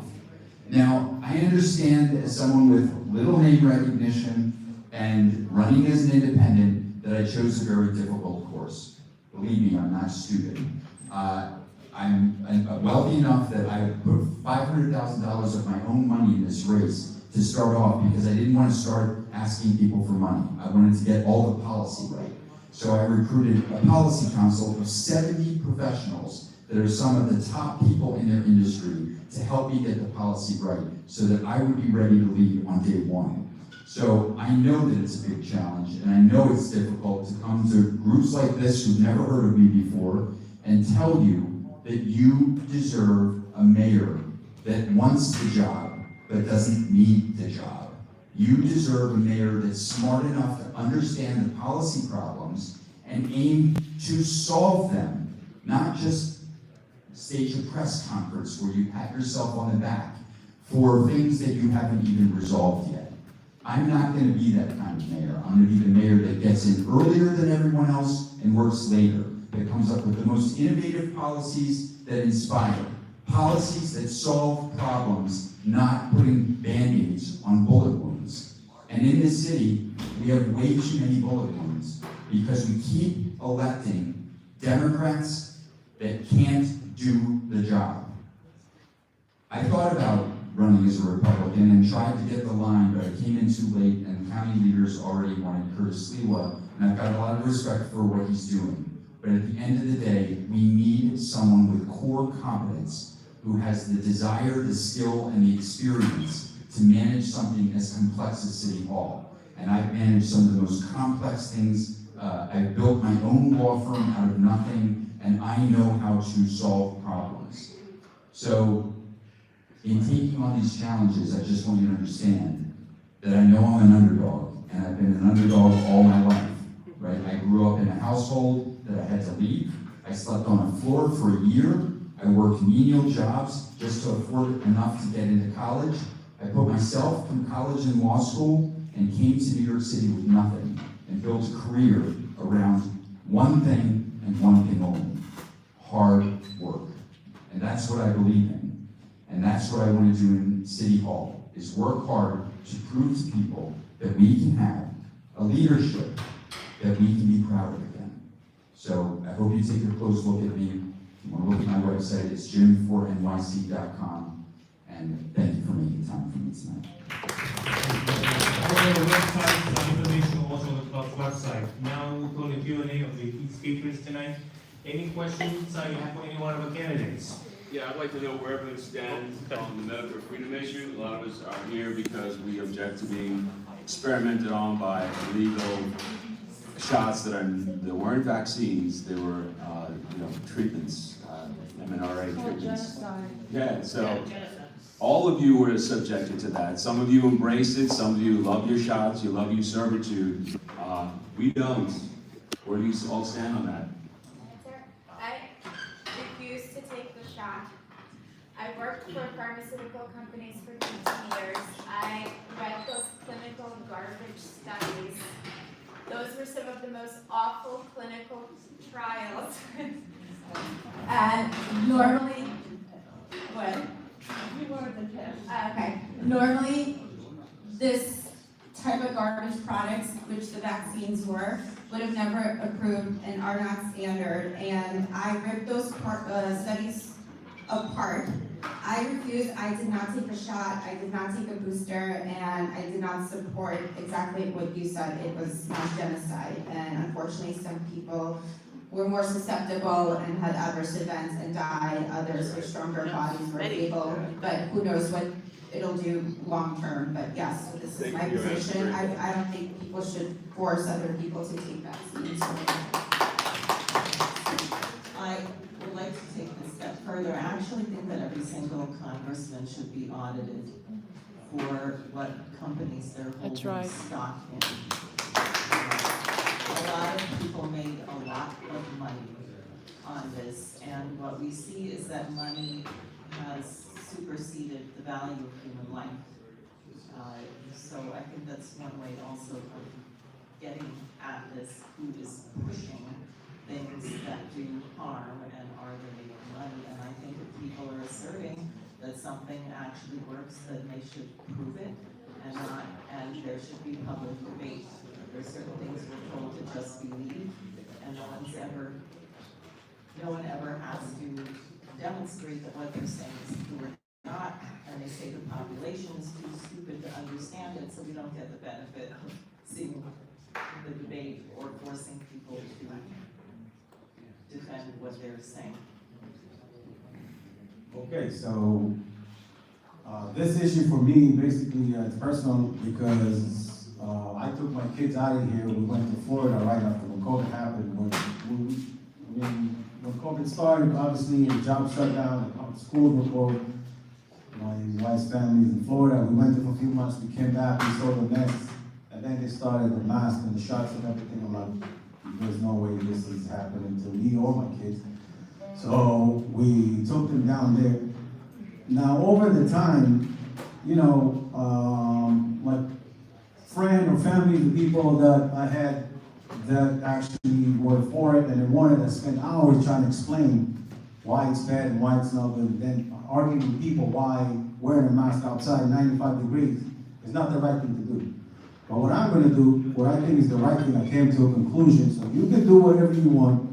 You can do, it's very sad, but if this is what you want to implement on your kids and your family, you want to have grandma not come to your house because they told you to do that, you can do it. But what's going to happen is you will not be able to implement it on other people. There's not going to be any mask mandate, and there's not going to be shop mandate on any New Yorker, and I hope it's going to be written on stone for many, many years to come, because as you know, and I think recently we saw Bill what's his name, Microsoft guy, talking about another pandemic in the making. So whether it's me or anybody else, let them do whatever, anybody can do whatever they want, but you gotta make sure that this is not happening and not in New York City, that there's nobody will be forced to put a mask or take a shot that they don't want or for them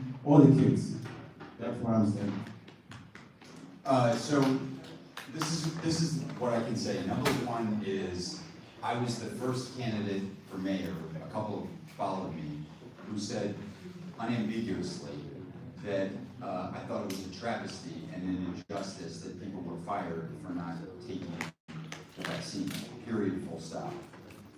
But I'm also not someone that panders to people. I'm just going to tell you the way that I think it is, which is we're still learning what happened with respect to the COVID virus. Just this week, there was a fairly significant revelation that there were some people in decision-making authority that knew things that we didn't know, and I think that speaks to a lot of people's fears.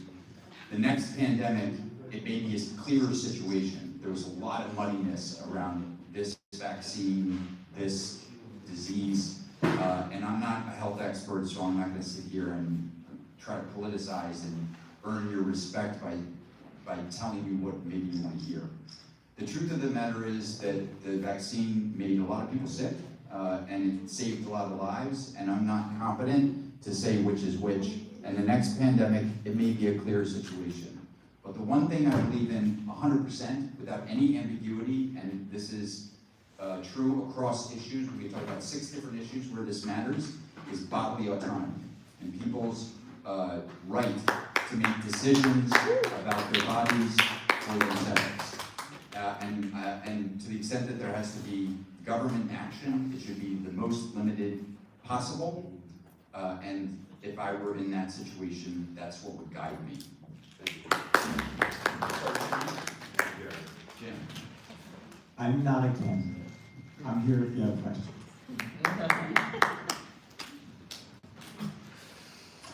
There are 380 trillion viruses coursing through human bodies.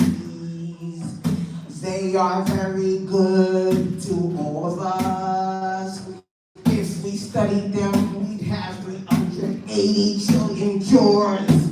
All we have to do is study the good viruses. Stop focusing on that one bad virus. If we focused on the 380 trillion cures, we would be super men and women.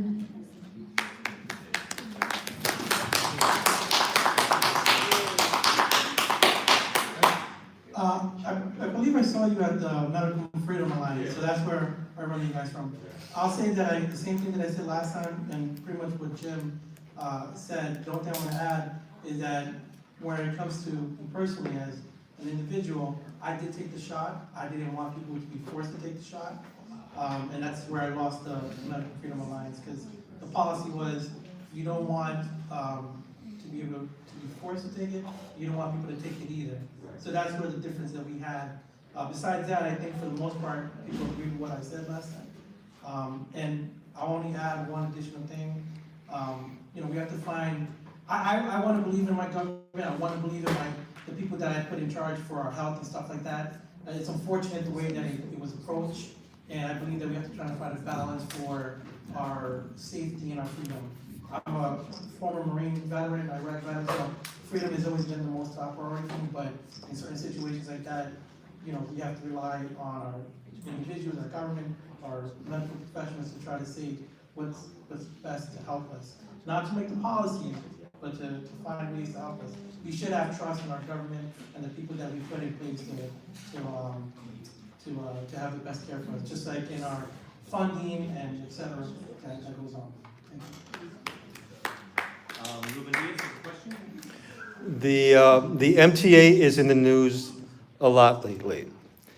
Now, if we taxed the rich on their stock dividends, and we reduced the, what do they call it with the contracts, no bid contracts, it's believed that we could make New York City Transit free for everyone in the city. The problem is that some people say, well, that's socialism. How do you feel about the possibility of making transit for all of our New Yorkers free? Do you want me to? They have a microphone there. Oh, you have it. Yeah. That's passed by. So one of the things that I've been doing is I've stopped people individually in the subways and periodicals and stuff like that, asking that question, trying to get more information on it. I know a lot of people would like the transportation to be free. Me, my personal thoughts is one, that we lose on the income from revenue from the tourism, and secondly, if we put something like that into the power of the politicians, what my biggest fear is that right now it's like $2.90. They can increase it without really putting us in a position to say how much more it could be. Like in the back end, like let's say if they did with other programs that they've been associated or have control over.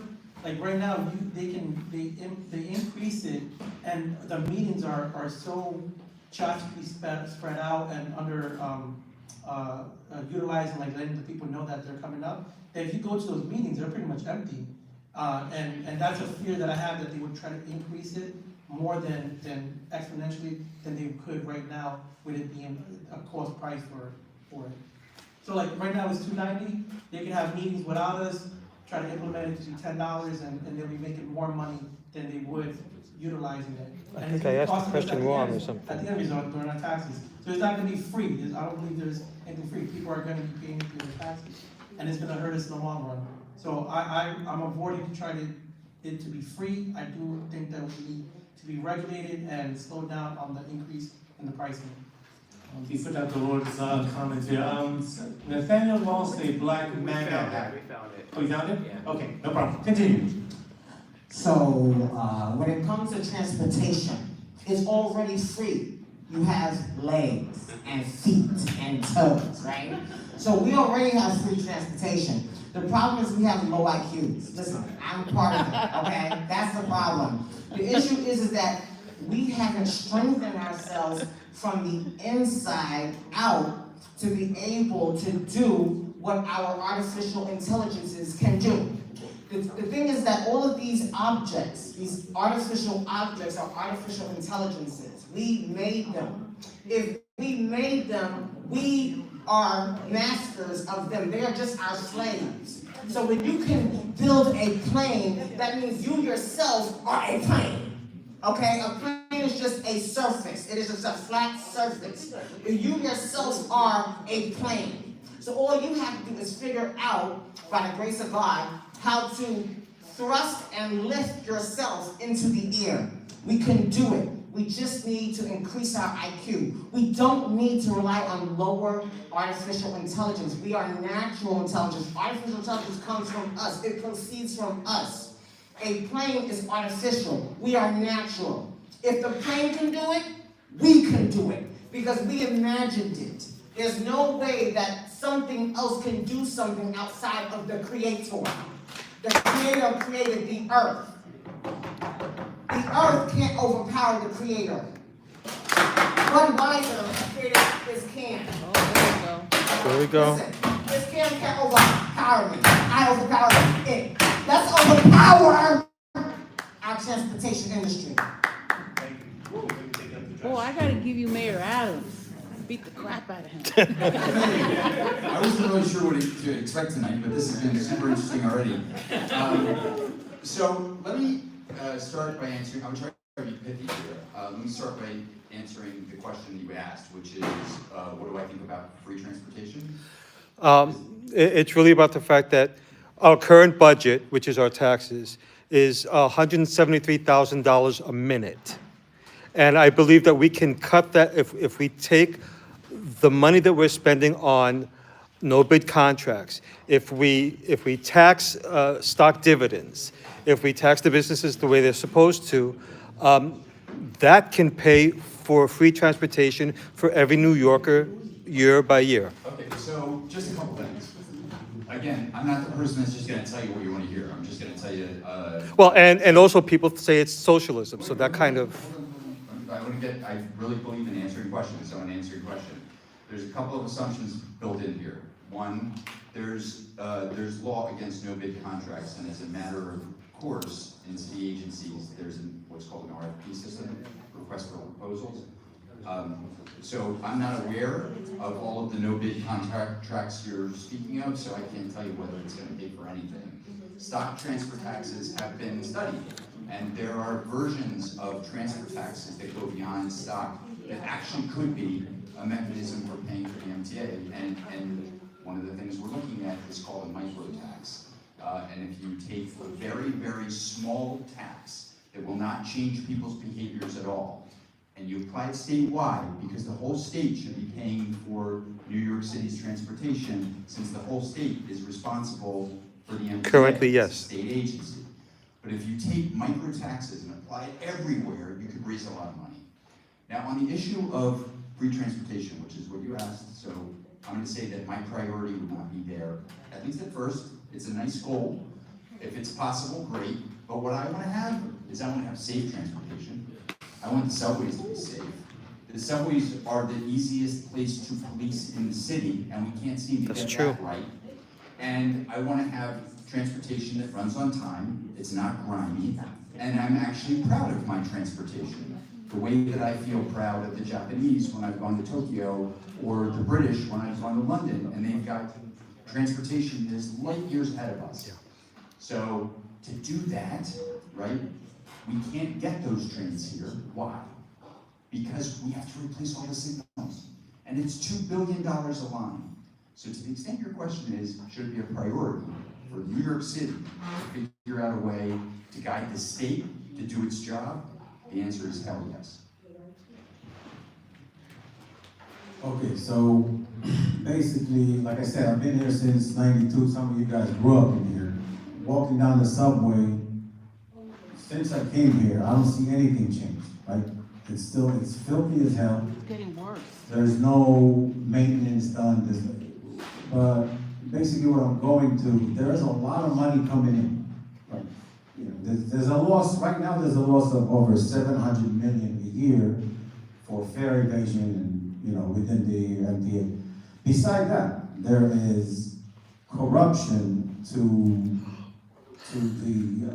the amount of corruption that happened only within the MTA. I'm not talking about citywide. Just by approaching that and being harsh on whether it's renegotiating contract, right? Or giving, like he said, having few people bid for what it is.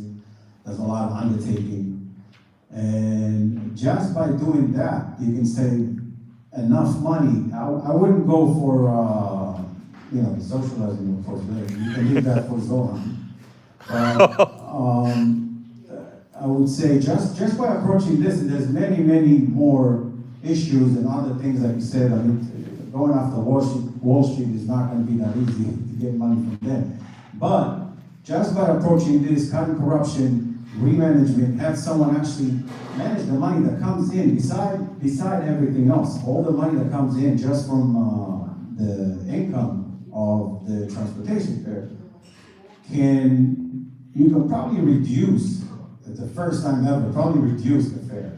I'm not for having anything, for totally free, but I seriously believe that if we go and approach these few issues, the fare can be reduced, and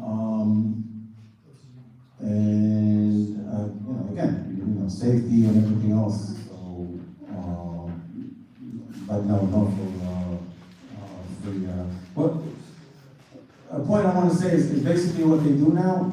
They spend all this money. They take all the income. They don't do much with it, as we see, and then they go and try to get the money from like congestion pricing and all this other stuff, which is enforcing the fare, saving $700 million a year. That's, so let's say you're going to save 90% of that, right? So that's already an income that's going to go in there and it's going to help you with other stuff rather than go after people's pockets and try to get it through other means. So they go and they treat it like a casino and, spending and not watching what comes in and out, and then going on the other end and trying to take it from us from all these different other taxes and saying, this is all for us. So that's where I stand on it. I think public transportation should be free. I think that those things that allow the workforce to be more productive are a net good for society and generate more wealth. The amount of money that we spend going after people who jump turnstiles, collecting money, or the same thing with tolls, is actually a net loss and a hindrance to the society. What has made a lot of these companies go bankrupt is Wall Street. It's things like interest rate swaps. Some years ago, I was looking at the case of the Philadelphia Board of Education, and I know it will shock everyone here, but the big banks are all in it together and they lie to you. That's and right. What they did is they went to the Board of Education and said, and I forget if they had a fixed interest rate or adjustable, but whatever it was, someone came in and said, oh no, we know that the interest rates are really gonna go up or something, and they got them to swap their debt, and then the interest rates went the other way, and the school board was out of tens of millions of dollars, which had nothing to do with anything that had to do with the schools. The same thing happened to NJIT. They lost $57 million on an interest rate swap. So it's actually not about, you have to think of the physics. What do you do that allows your workforce to not be stuck in traffic for 6 hours a day, to have a clean, safe subway? That's valuable. Madison Square Garden, Yankee Stadium don't pay property taxes. That's right, we pay for those stadiums. Right? There is an enormous amount of money we're not collecting. That's also, right.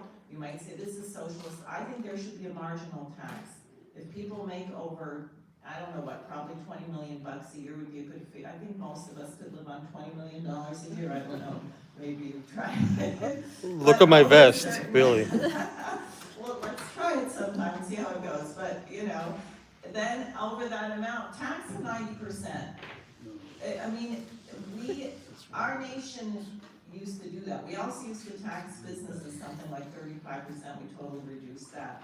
But it's actually not about taxes. It's about how do you ensure that the population is freed up to be creative, to be productive, to not be burdened by the stress of living in a broken down situation, which we see today.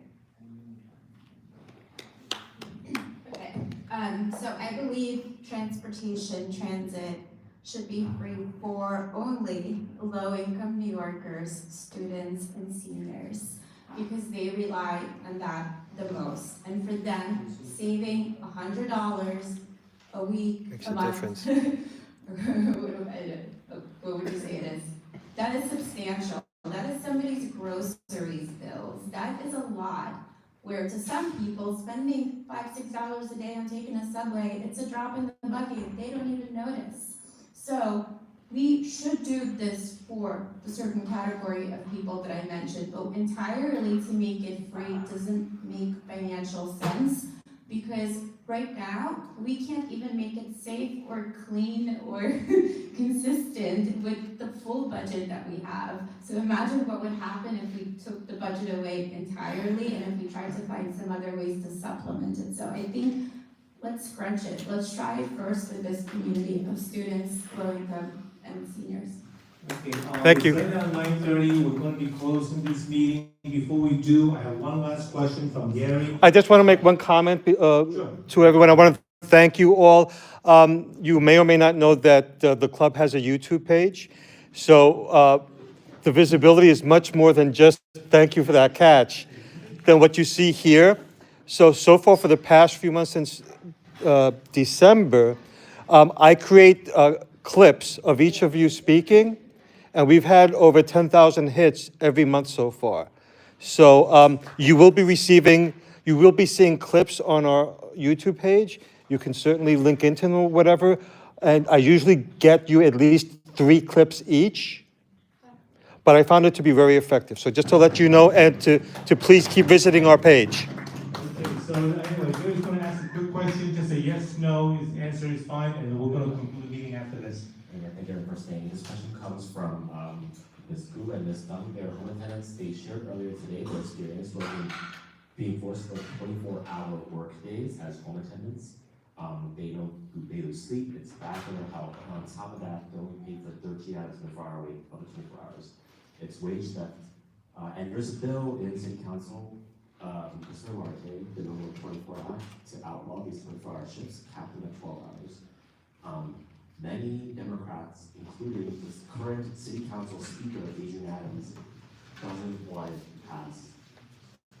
We're curious on the opinion for each of the candidates. Yes or no? We just want no more 24, any 24-hour work days. So basically, we support the no more 24 work-hour days for home attendant City Council Act. Yes, no? I agree that there shouldn't be a 24-hour workday if you're not getting paid 24 hours. If you should be paid 24 hours. I understand it might be necessary in some cases to be there overnight and changing shifts, and that would be complicated, but yes. Yes, no, so we're going to wrap up. That's a Puerto Rican no. Yes, I hope there's. Well, yeah. Absolutely. Okay. Yes. I mean, sure. Yes, you need to play too. Absolutely, and my goal is to help out as much as I can with your situation. Thank you very much. It's 9:34.